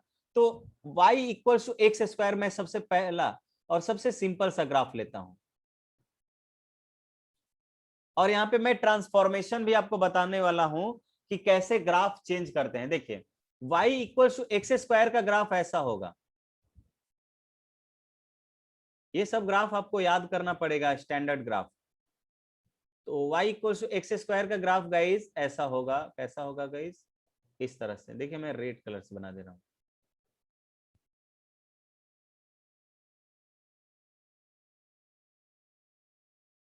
ये y equals to x square का ग्राफ इस तरह का होगा। ठीक है, इसी को बोलते हैं parabolic graph. This is y equals to x, ये y एक्सिस हो गया, ये x एक्सिस हो गया। ठीक है, अब कोई ये पूछ सकता है कि सर दोनों तरफ कैसे हुआ? इसका एक्सप्लेनेशन मैं दे रहा हूं कि दोनों तरफ क्यों हुआ। लेट से देखिए, ग्राफ बनाने का एक ही तरीका होता है जो आप क्लास 10th में सीखे हो कि x की वैल्यू खुद से रखते हैं और उसके कॉरेस्पॉन्डिंग y की वैल्यू निकालते हैं। अगर मैं x की वैल्यू यहाँ x और y का पॉइंट रख के लिखने जाऊं, x की वैल्यू 0 रखूंगा तो मुझे y की वैल्यू 0 मिलेगा। x की वैल्यू को मैं +1 रखता हूं तो y की वैल्यू +1 मिलता है। x की वैल्यू को मैं -1 रखता हूं तो भी y की वैल्यू +1 ही मिलता है। x की वैल्यू को मैं -2 रखता हूं तो y की वैल्यू 4 मिलता है, और +2 भी रखता हूं तो भी y की वैल्यू 4 ही मिलता है। तो मैं यहाँ पे कह सकता हूं कि जितना y का वैल्यू पॉजिटिव y पर मिल रहा है, पॉजिटिव x पर ही मिल रहा है, उतना ही y का वैल्यू निगेटिव x पर भी मिल रहा है गाइस। तो इसका मतलब कि y की वैल्यू, यानी कि यहां लेट से कि ये वैल्यू x की वैल्यू 1 है, तो x की वैल्यू 1 रखा तो यहां पर ये वाला जो पॉइंट रखा मैंने, ये वाला पॉइंट y की वैल्यू मुझे 1 मिल गया, और x की वैल्यू इसी हाइट पर y की वैल्यू 1 होगी, इसी हाइट पर y की वैल्यू होगी, और ये कहां पर मिला है? मुझे y की वैल्यू -1 पर मान लीजिए मिल जाएगा। तो ये वाला पॉइंट -1, x की वैल्यू -1 पर भी y की वैल्यू -1 मिल रही है। ठीक है, उसी तरह लेट से कि ये वाला पॉइंट मान लीजिए 4 हो गया, ये वाला y कोऑर्डिनेट मान लीजिए 4 हो गया, तो यहां पर इस पॉइंट का y कोऑर्डिनेट 4 होगा, तो इस पर एक वर्टिकल लाइन ड्रॉ करेंगे तो इसके कॉरेस्पॉन्डिंग जो y को x कोऑर्डिनेट मिला है वो कितना मिल जाएगा? 2 मिल जाएगा। तो x की वैल्यू 2, यहाँ सॉरी पहले मैंने y को लिख दिया, पहला कोऑर्डिनेट तो x होता है ना, तो यहाँ पर x 2 मिल गया तो y 4 मिल जाएगा, और इसी हाइट पर y की वैल्यू 4 होगी तो इसके कॉरेस्पॉन्डिंग जो मुझे x मिल जाएगा वो -2 मिल जाएगा। तो देख रहे हैं -2, 4 इस तरह का। ठीक है, यानी कि जितना वैल्यू x पर मिल रहा था उतना ही वैल्यू y पर भी मिल रहा था। जितना वैल्यू x पर मिल रहा है y पर कुछ वैल्यू मिला, वही y का वैल्यू मुझे x वैल्यू निगेटिव पर भी मिलेगा। ठीक है, निगेटिव पर भी मिलेगा। तो ये कुछ ग्राफ जितना x एक्सिस की तरफ लोब उठेगा उतना ही निगेटिव x एक्सिस की तरफ भी उतना ही लोब उठना चाहिए, यानी कि लोब सिमेट्रिकल हो जाएगा इस तरह का। ठीक है, ये कुछ फ्लावर का, यानी कि आप गुलाब के पंखुड़ी की तरह बोल सकते हो, इस तरह का। ठीक है, यानी कि गाय को जो चारा दिया जाता है उसके नाद की तरह होगा ये। तो इसका ग्राफ में एक जगह सीधा मतलब ये थोड़ा कॉम्प्लिकेटेड देखने में खराब लग रहा है। ठीक है, तो एक इसका क्लियर ग्राफ बना दे रहा हूं मैं।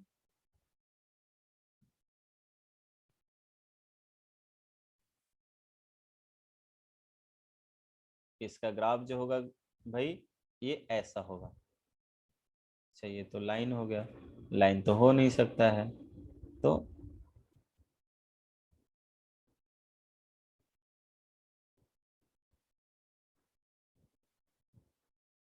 ऐसा होगा। ठीक है, ये हमारा y एक्सिस हो गया है और ये हमारा x एक्सिस। अब मैं क्या करूंगा, मुझे इसका ग्राफ चाहिए। किसका ग्राफ चाहिए? y equals to minus x square का, y equals to minus x square का।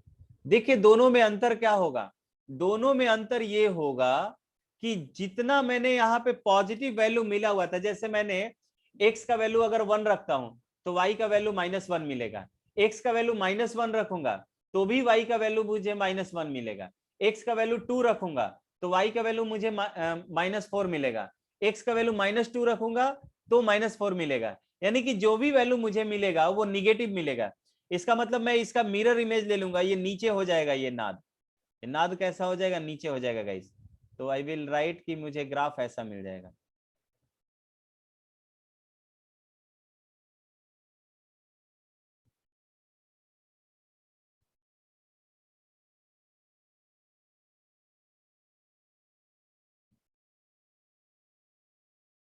इसका ग्राफ ऐसा हो जाएगा, y equals to minus x square अगर मैं लिखता हूं तो this is the graph for y equals to minus x square. ये समझ में आया क्या सभी को, कि जो ग्राफ ऊपर बना था वही ग्राफ अब निगेटिव, एक्स स्क्वायर के पहले कोई निगेटिव साइन हो जाएगा तो नीचे चला आएगा वो ग्राफ। ठीक है, अब थोड़ा सा यहाँ पे चेंजेस समझिएगा, चेंजेस थोड़ा सा ध्यान में रखिएगा। अगर मैं y equals to x square +1 का ग्राफ बनाता हूं, ध्यान दीजिएगा, एक्स स्क्वायर यानी कि स्क्वायर में 1 ऐड कर रहा हूं। देखिए मैं पीछे जाता हूं, यानी कि ये मुझे y equals to x square का ग्राफ मिला है गाइस। अगर मैं y equals to x square +1 का ग्राफ बनाऊंगा तो जो भी ग्राफ है वो 1 यूनिट ऊपर शिफ्ट कर जाएगा। इसका मतलब मैं यहीं पे कंपैरिजन करने के लिए बना दे रहा हूं, कंपैरिजन करने के लिए ग्राफ मैं यहां पे बना दे रहा हूं कि अगर मुझसे पूछा जाए कि y equals to x square +1 का ग्राफ कैसा होगा भाई, तो देखिए यहां पर ये ओरिजिन से स्टार्ट हुआ था गाइस, यहाँ पे ये ओरिजिन से ये लोब हुआ, लेकिन यहाँ पर मैं 0 यहाँ पे लिखता हूं, यहाँ पर मुझे कहीं पर 1 मिलेगा। ठीक है, तो ये जो लोब बनना स्टार्ट होगा वो लोब 1 पर आकर खत्म हो जाएगा।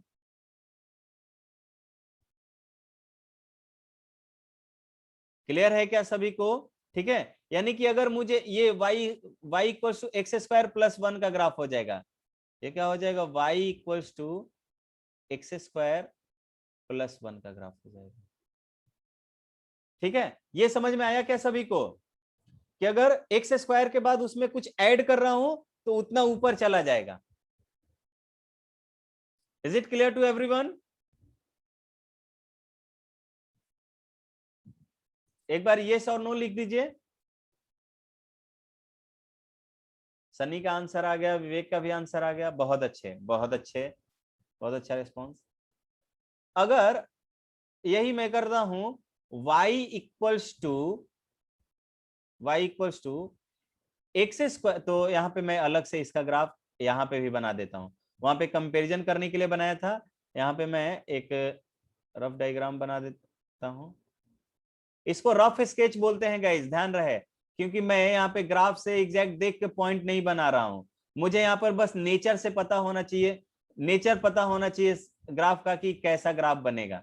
तो इसका ग्राफ पैराबोलिक बनेगा जो एक्स एक्सिस को 1 पर कट करेगा, सॉरी वाई एक्सिस को 1 पर कट करेगा। 1 यहां पर होगा तो आई विल राइट कि मुझे ग्राफ ऐसा मिलेगा। और ध्यान रहे कोई मुझसे पूछे कि यहाँ पे इसका मिनिमम वैल्यू कितना मिलेगा, तो आई विल राइट कि इसका मिनिमम वैल्यू 1 मिलेगा। ये बात मैं बता चुका हूं आपको क्वाड्रेटिक इक्वेशन में मिनिमम वैल्यू आपको 1 मिलेगा यहाँ पर। और ये मिनिमम वैल्यू कहाँ मिला है, x इक्वल्स टू 0 पर। कहां पर मिला है, एट x इक्वल्स टू 0। और देख लीजिए मिनिमम वैल्यू का मतलब ये वाला को कोऑर्डिनेट के वाइज में लिखोगे 0,1, तो y की वैल्यू मिनिमम मिला है एट x इक्वल्स टू 0 पर। अब मुझे इसका ग्राफ ड्रॉ करना है, y equals to x square -1 का ग्राफ ड्रॉ करना है गाइस। तो जैसे ही देखिए ये मुझे लेट से ये y equals to x square का ग्राफ पहले मैं बना दे रहा हूं। पहले मैं क्या कर रहा हूं, y equals to x square का ग्राफ बनाऊंगा एक जगह, और इसको कंपेयर करूंगा मैं। तो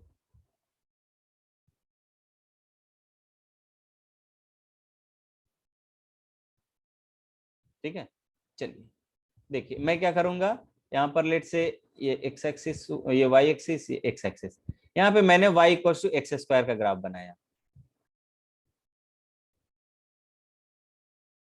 ये क्या है, y equals to x square है, लेकिन मुझे एक्स स्क्वायर तो बनाना ही नहीं था, एक्स स्क्वायर में एक कम होना चाहिए था।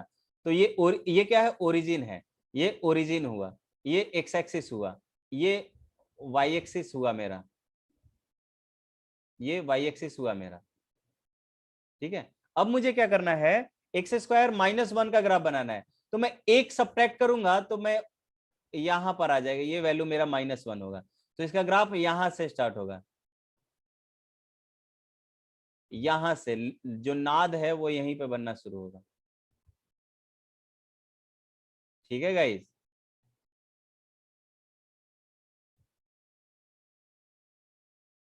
ये ग्राफ कुछ ऐसा बन जाएगा।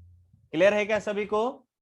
तो this is the graph for y equals to x square -1, x square -1। Clear है क्या सभी को? जस्ट राइट यस और नो एवरीबॉडी।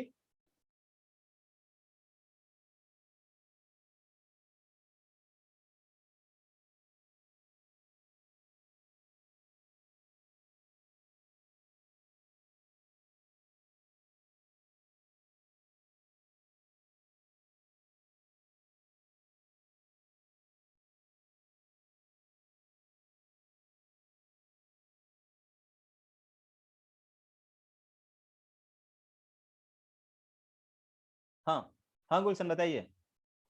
आई थिंक गुलशन, हाँ गुलशन बताइए। हाँ यदि सर -3 रहेगा तो 2 पॉइंट नीचे आ जाएगा। 3 पॉइंट ना, -3 रहेगा तो -3 पॉइंट नीचे जाएगा ना, 3 हो जाएगा, -3 जैसे। चलिए लेट से मैंने बोल दिया कि इस तरह का हो, कर ही लेते हैं एक बार। लेट से मैंने बोल दिया कि आपको इसका ग्राफ बनाना है, y equals to x square -2 कर ले रहे हैं, या 3 ही कर ले रहे हैं, चलिए 3 कर ले रहे हैं। ठीक है 3, तो मैं कहूंगा कि ये x square Y equal to x square, comparison करने के लिए मैं दोनों ग्राफ एक साथ बना रहा हूं। आप सिर्फ फाइनल वाला ग्राफ बनाओगे। यहाँ पे मैंने यहाँ पे भी एक कोऑर्डिनेट एक्सेस बना ले रहा हूँ। ठीक है गाइस, यहाँ पर मैंने बोला कि ओरिजिन है, ये ओरिजिन हो गया, और ये y equal to x square मेरा ग्राफ यहाँ बनेगा। अब एक्स स्क्वायर को पकड़ के मैं 3 यूनिट नीचे शिफ्ट करूंगा। यहाँ ध्यान दीजिए मैं बार बार x और y लिख नहीं रहा हूं, ये नोन होना चाहिए आपको कि x हॉरिजॉन्टल वाला एक्सेस x होगा और वर्टिकल वाला y होगा। ये x हो गया और ये y हो गया। तो आई विल राइट कि ये वाला, ये -1 हो गया, ये -2 हो गया, और यहाँ पर कहीं -3 मिलेगा। तो मैं लिखूंगा कि इसका ग्राफ कुछ ऐसा हो जाएगा। इधर से और ये इधर से, तो इसका ग्राफ कुछ ऐसा बन जाएगा। हम मृगंक क्या बोल रहे हो, एक्स की वैल्यू सर, एक्स की वैल्यू 2 रखे देखे तो तब देखे तब एक्स क्या होगा, मीन्स यहाँ पे अगर -2 रखेंगे तो यहाँ -2 से पास कर जाता गाइस। लिखिए मैं एक ही जगह पूरा ग्राफ ही बना देता हूँ। देखिए ये जो रेड कलर से जो मेरा ग्राफ बना है वो ग्राफ बना है y इक्वल्स टू x² -3 का। अब मैं एक ब्लैक कलर से ग्राफ बना देता हूं, ये ग्राफ होगा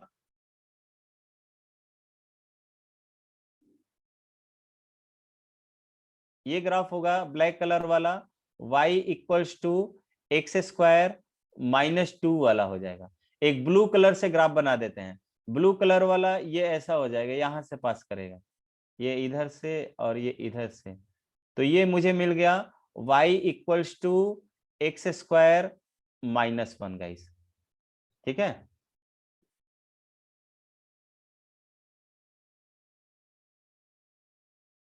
सर x² में x की वैल्यू 2 रखे तब ग्राफ कैसा होगा, क्या बोल रहे हो मृगंक?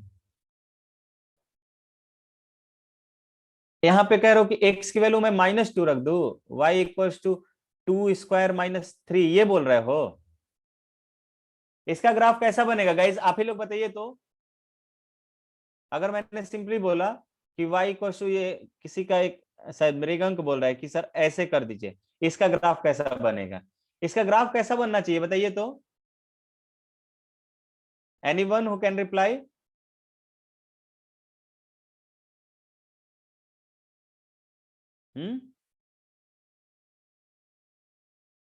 ये सब ग्राफ आपने बहुत पहले क्लास 9th में पढ़ा होगा कि ये कांस्टेंट मिल गया, ये 2 का स्क्वायर 4, 4 - 3 1 मिल गया, y इक्वल्स टू 1 का graph parallel to x axis होता है और ये स्ट्रेट लाइन होता है क्योंकि ये लीनियर इक्वेशन है, तो अगर ये कोऑर्डिनेट एक्सिस है तो y इक्वल्स टू 1 यहां से पास करेगा, ये 1 हो गया।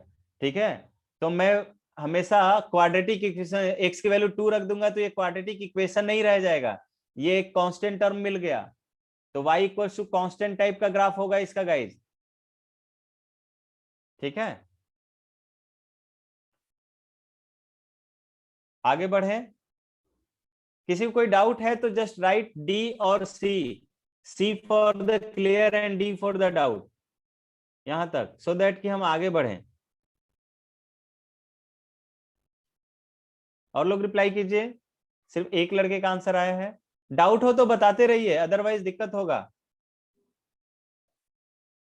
हाँ गुलशन बताइए। मेरा तो मैसेज नहीं जा रहा है उधर। अच्छा बताइए क्या डाउट है। मैं ऐसे हाँ करने वाले थे। अच्छा अच्छा ठीक, बहुत अच्छे हैं, चलिए तो सबको क्लियर है। अब चलिए मैं ना आपको देख रहा हूं कि आपने कितना कॉन्सेप्ट समझा है अब, ठीक है, क्योंकि बात समझने पर आ गया, बात समझने पर आ गया, तो लेट से मैंने बोला कि y इक्वल्स टू -x² और +2 का ग्राफ बनाना है आपको, सभी लोग बनाइए तो। y इक्वल्स टू -x² +2, मैं वीडियो ऑन कर ऑफ कर दे रहा हूं बिकॉज सही नहीं आ रहा है, लाइट चला गया। चलिए y इक्वल्स टू -x² +2 का ग्राफ कैसा होगा गाइस, अगर हो जाएगा तो यस लिख दीजिए, ये डन लिख दीजिएगा सभी लोग।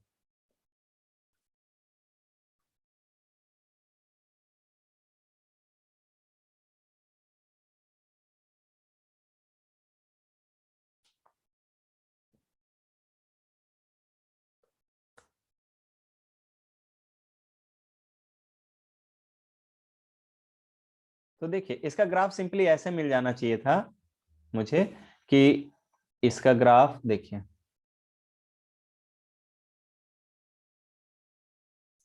पहले मैं क्या कर रहा हूं ना कि y को -x² का ग्राफ बनाऊंगा, तब कंपेयर करूंगा आपसे, यहाँ पे -x² वाला बना लेंगे और यहाँ पे कंपैरिजन मैं करूंगा इस वाले ग्राफ। ठीक है, तो देखिए -x² वाला ग्राफ जो होगा, यहाँ पे ओरिजिन है तो मैं बोलूंगा कि x इक्वल टू -x² का ग्राफ मिला लीजिएगा सभी लोग, ये y equal to minus x square हो गया।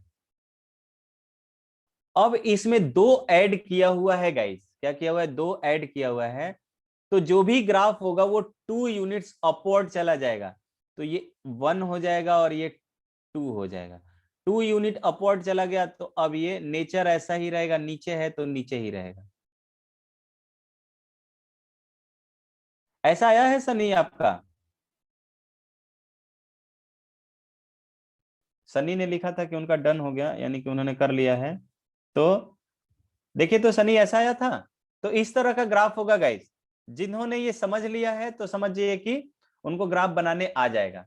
अब देखिए, ये तो बात हुआ कि स्क्वायर टर्म के बाद मैं कुछ ऐड कर रहा था। कभी कभी आपको ये मिलेगा कि लेट से आपको मिल गया y equals to x minus 1 का होल स्क्वायर, ये कुछ ऐसा मिल गया। तो अगर स्क्वायर में से, यानी स्क्वायर के टर्म में से ही अंदर ही क्या करेगा, कुछ ऐड और सब्ट्रैक्ट होगा। तो अगर सब्ट्रैक्ट हो रहा होगा ना, तो 1 यूनिट राइटवर्ड शिफ्ट होगा। बोलेंगे कि शिफ्ट्स 1 यूनिट राइटवर्ड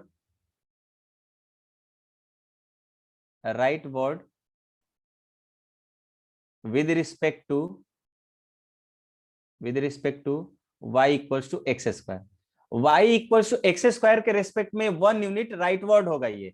इसका मतलब कि अगर मुझे इसका ग्राफ बनाना होगा तो मैं सिंपली आपको बताऊंगा, ये दो पार्ट है, आई थिंक टाइम हो चुका है, बट ये दोनों पार्ट थोड़ा फिनिश कर देंगे, नहीं तो नेक्स्ट क्लास में स्टार्टिंग से स्टार्ट करना पड़ेगा। नेक्स्ट क्लास में मैं थोड़ा सा इसका कॉम्प्लेक्स ग्राफ, जो बहुत लेंदी टाइप का होगा, वो वाला ग्राफ आपको बताऊंगा, ठीक है।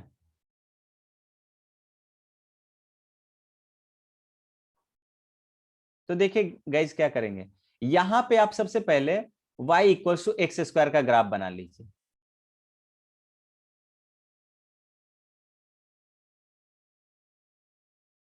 ये मेरा हो गया y equals to x square का ग्राफ। अब इस x के स्क्वायर टर्म के अंदर ही कुछ ऐड और सब्ट्रैक्ट होगा, तो जितना सब्ट्रैक्ट होगा उतना यूनिट राइटवर्ड चले आओगे आप, यानी कि 0 हो गया। ये वाला पॉइंट मान लीजिए 1 लिया हमने, तो ये पूरा का पूरा लोब जो है यहां चलाएगा, यानी कि ये 1 से ऐसे चलने जाएगा।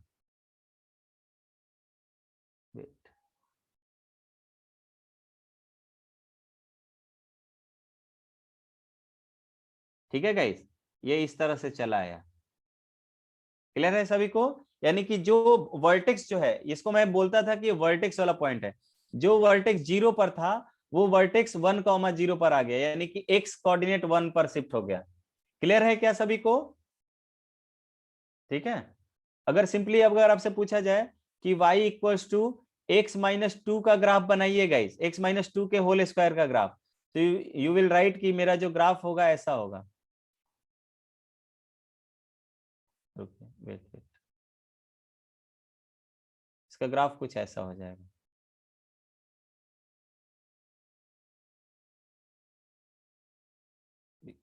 ये 0 हुआ, यहाँ पे ये 0 हुआ, ये कहीं पर 1 होगा, यहाँ पर 2 होगा, तो 2 से ग्राफ जाना शुरू करेगा, तो ये इधर चला गया और ये इधर चला गया। आप चाहे, आपकी मर्जी है, आप इसमें y एक्सिस में ये y एक्सिस को कट कर सकते थे, कर भी देंगे, कोई दिक्कत नहीं है। मुझे नेचर समझना है बस, सिंपली ऐसा होगा। क्या सभी को क्लियर है ये? Everyone just reply yes or no in the chat section.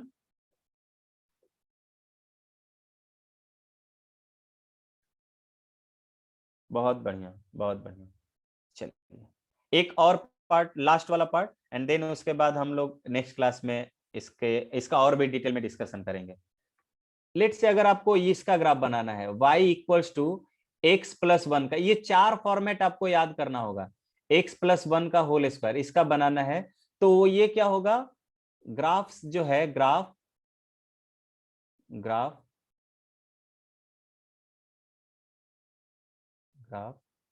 shapes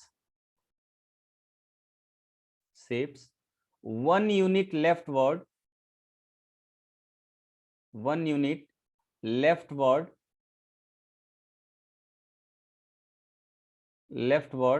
with respect to y equals to x square. कह रहा है कि इसका जो ग्राफ होगा कौन सा, y equals to x plus one का जो होल स्क्वायर का जो ग्राफ होगा वो y equals to x square के रेस्पेक्ट में एक यूनिट लेफ्टवर्ड होगा गाइस। तो अगर मैं पहला ग्राफ इसका बनाऊं, किसका, जो y equals to x square है, कंपैरिजन करने के लिए, और दूसरा ग्राफ अपना जो गिवन है उसका बनाना चाहूंगा, तो मेरा ग्राफ कुछ ऐसा बनेगा गाइस कि देखिए ये वाला मेरा जो ग्राफ होगा, लेट से ये ग्राफ हो गया y equals to x square, कुछ ऐसा। अभी इसका वर्टेक्स जो है 0,0 पर है, नाउ इसका वर्टेक्स जो है 1 पर आ जाएगा गाइस, तो ये -1 पर आ जाएगा, यानी कि 1 यूनिट लेफ्टवर्ड आ जाएगा। तो आई विल राइट कि ये यहां से ऊपर की ओर जाएगा और यहां से इधर की ओर, वेट,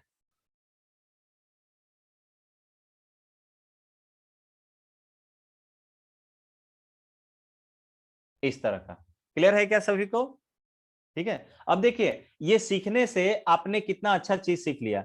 अगर मैं पूछूंगा कि y इक्वल्स टू, आप इसका ग्राफ बनाइए, y equals to x square plus 4x plus 5, इसका ग्राफ बनाइए, तो आप बोल सकते हो कि सर मैं इसको परफेक्ट स्क्वायर में पहले बदलूंगा कि एक्स स्क्वायर प्लस 4x को मैं 2 इंटू 2 इंटू एक्स, अगर 2 का स्क्वायर मिल जाए, 2 का स्क्वायर 4 होता है, तो 2 का स्क्वायर हो गया। यहाँ पे 5 लिखा था, 5 को 4 प्लस 1 मैं लिख सकता हूँ, तो देखो 4 को मैंने 2 का स्क्वायर लिख दिया प्लस 1 लिख दिया।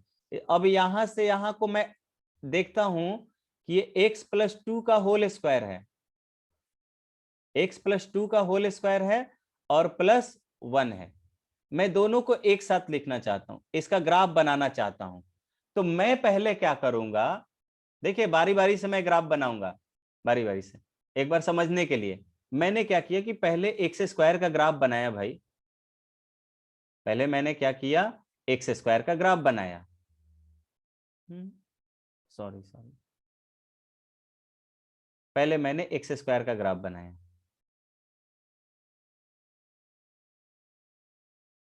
छोटे छोटे ग्राफ बना रहा हूं मैं, तो एक्स स्क्वायर का ग्राफ मेरा ऐसा हो गया,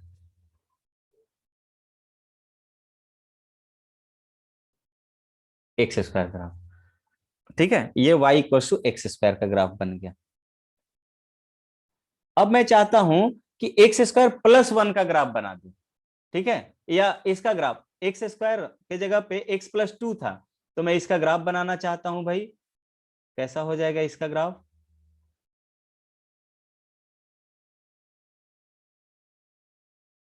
इसका ग्राफ 2 यूनिट लेफ्टवर्ड आना चाहिए, तो ये हो जाएगा मेरा -1 और ये हो गया -2, ये क्या हो जाएगा -2। इसका मतलब कि अब मुझे इसका ग्राफ बनाना है, तो ये ग्राफ मुझे ऐसे मिलेगा, ये ग्राफ मुझे ऐसे मिलेगा, इस तरह से, ठीक है। अब ये ग्राफ किसका हुआ, y equals to x plus 2 का होल स्क्वायर हुआ गाइस, लेकिन मुझे इसमें +1 ऐड करना था। तो हमने बताया था कि स्क्वायर टर्म के बाद, स्क्वायर टर्म मेरा यहाँ इतना है, स्क्वायर टर्म के बाद कुछ ऐड करना हो, जितना ऐड करेंगे उतना ऊपर चला जाएगा। स्क्वायर टर्म के बाद मैंने 1 ऐड किया है, तो मैं क्या करूंगा, 1 ऊपर कर दूंगा। 1 यूनिट ऊपर शिफ्ट करने का मतलब कि 1 यूनिट ऊपर, लेट से यहाँ पर 1 यूनिट है, तो 1 यूनिट ऊपर शिफ्ट करने का मतलब कि इसका वर्टेक्स उठकर यहाँ पर आ जाएगा पैरेलली। तो आई विल राइट कि मेरा जो वर्टेक्स हो जाएगा, देखिए इस कोऑर्डिनेट, इसका कोऑर्डिनेट x की वैल्यू -2 और y की वैल्यू +1 हो जाएगा। सो इसका जो ग्राफ हो जाएगा वो कुछ ऐसा हो जाएगा गाइस कि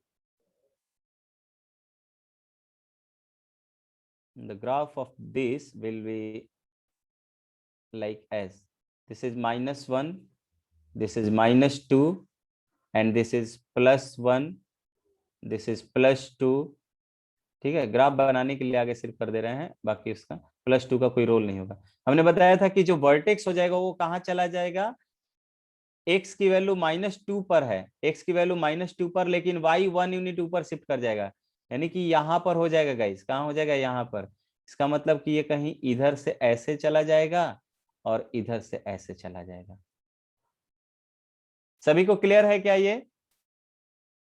जस्ट राइट येस और no in the chat section. पूरा कर्व नहीं बन पा रहा है, ठीक है,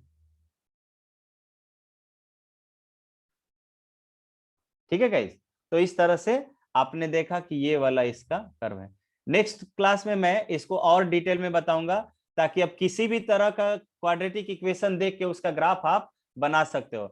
ये -2,1 मिलेगा। पूछेगा इसका मिनिमम वैल्यू कितना होगा, तो मिनिमम वैल्यू 1 होगा, और ये मिनिमम वैल्यू मुझे x = -2 पर मिलेगा गाइस, ठीक है। सो आज के क्लास के लिए यहीं तक रखते हैं, एंड आई थिंक सभी को समझ में भी आ रहा है। नेक्स्ट क्लास में आप ऐसा कोई भी क्वाड्रेटिक इक्वेशन नहीं होगा जिसका ग्राफ आप नहीं बता पाओगे और जिसकी मिनिमम और मैक्सिमम वैल्यू ऑब्जर्व नहीं कर पाओगे। आज मैंने इसको कंपैरिजन करके नहीं दिखाया था, लेकिन मैंने लास्ट क्लास में आपको क्वाड्रेटिक इक्वेशन में बताया था, लास्ट टू लास्ट क्लास में क्वाड्रेटिक इक्वेशन में, कि जो वर्टेक्स का पॉइंट होता है ना, उसका y कोऑर्डिनेट मिनिमम और मैक्सिमम वैल्यू होता है गाइस, और जो वहां का कोऑर्डिनेट x कोऑर्डिनेट होता है उस वैल्यू पर मिलता है। तो मैं बोल सकता हूं कि यहाँ पे मिनिमम वैल्यू y की 2 मिली है, इसका इस क्वाड्रेटिक पॉलिनोमियल की मिनिमम वैल्यू ये 2 मिला है, और ये मुझे 1 मिला है, और अकर होगा ये एट x = -2 पर, ठीक है गाइस। तो नेक्स्ट क्लास में मैं इसका ग्राफ आपको, आप एक बार इसका ग्राफ ड्रॉ करके देखिएगा, y = ax² + bx + c। तो मैं कुछ होमवर्क दे रहा हूं ताकि आप ये ग्राफ प्रैक्टिस करते रहना, ठीक है। चलिए फॉर प्रैक्टिस,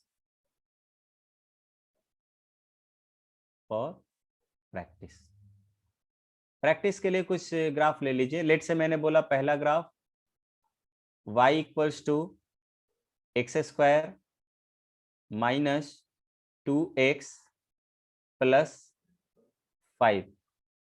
दूसरा ग्राफ y = -x² + 4x + 3, ठीक है। तीसरा ग्राफ y = -x² - 3x, ठीक है, -3x + 5/4। चौथा ग्राफ ले लीजिए y = x² + 3x - 5/4। पांचवा ग्राफ ले लीजिए y = -x² - 2x - 1। इन तीनों का, इस पांचों का ग्राफ बनाइएगा, और 4 स्ट्रेट लाइन के ग्राफ थे। ये ग्राफ कंप्लीट करके लाइएगा, और जो भी ग्राफ कंप्लीट हो जाएगा ना, आप उसका पीडीएफ बना के आप ग्रुप में सेंड कर दीजिएगा। Send your homework,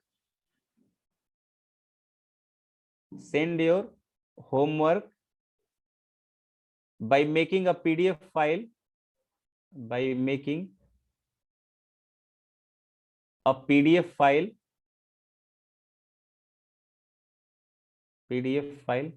in the group,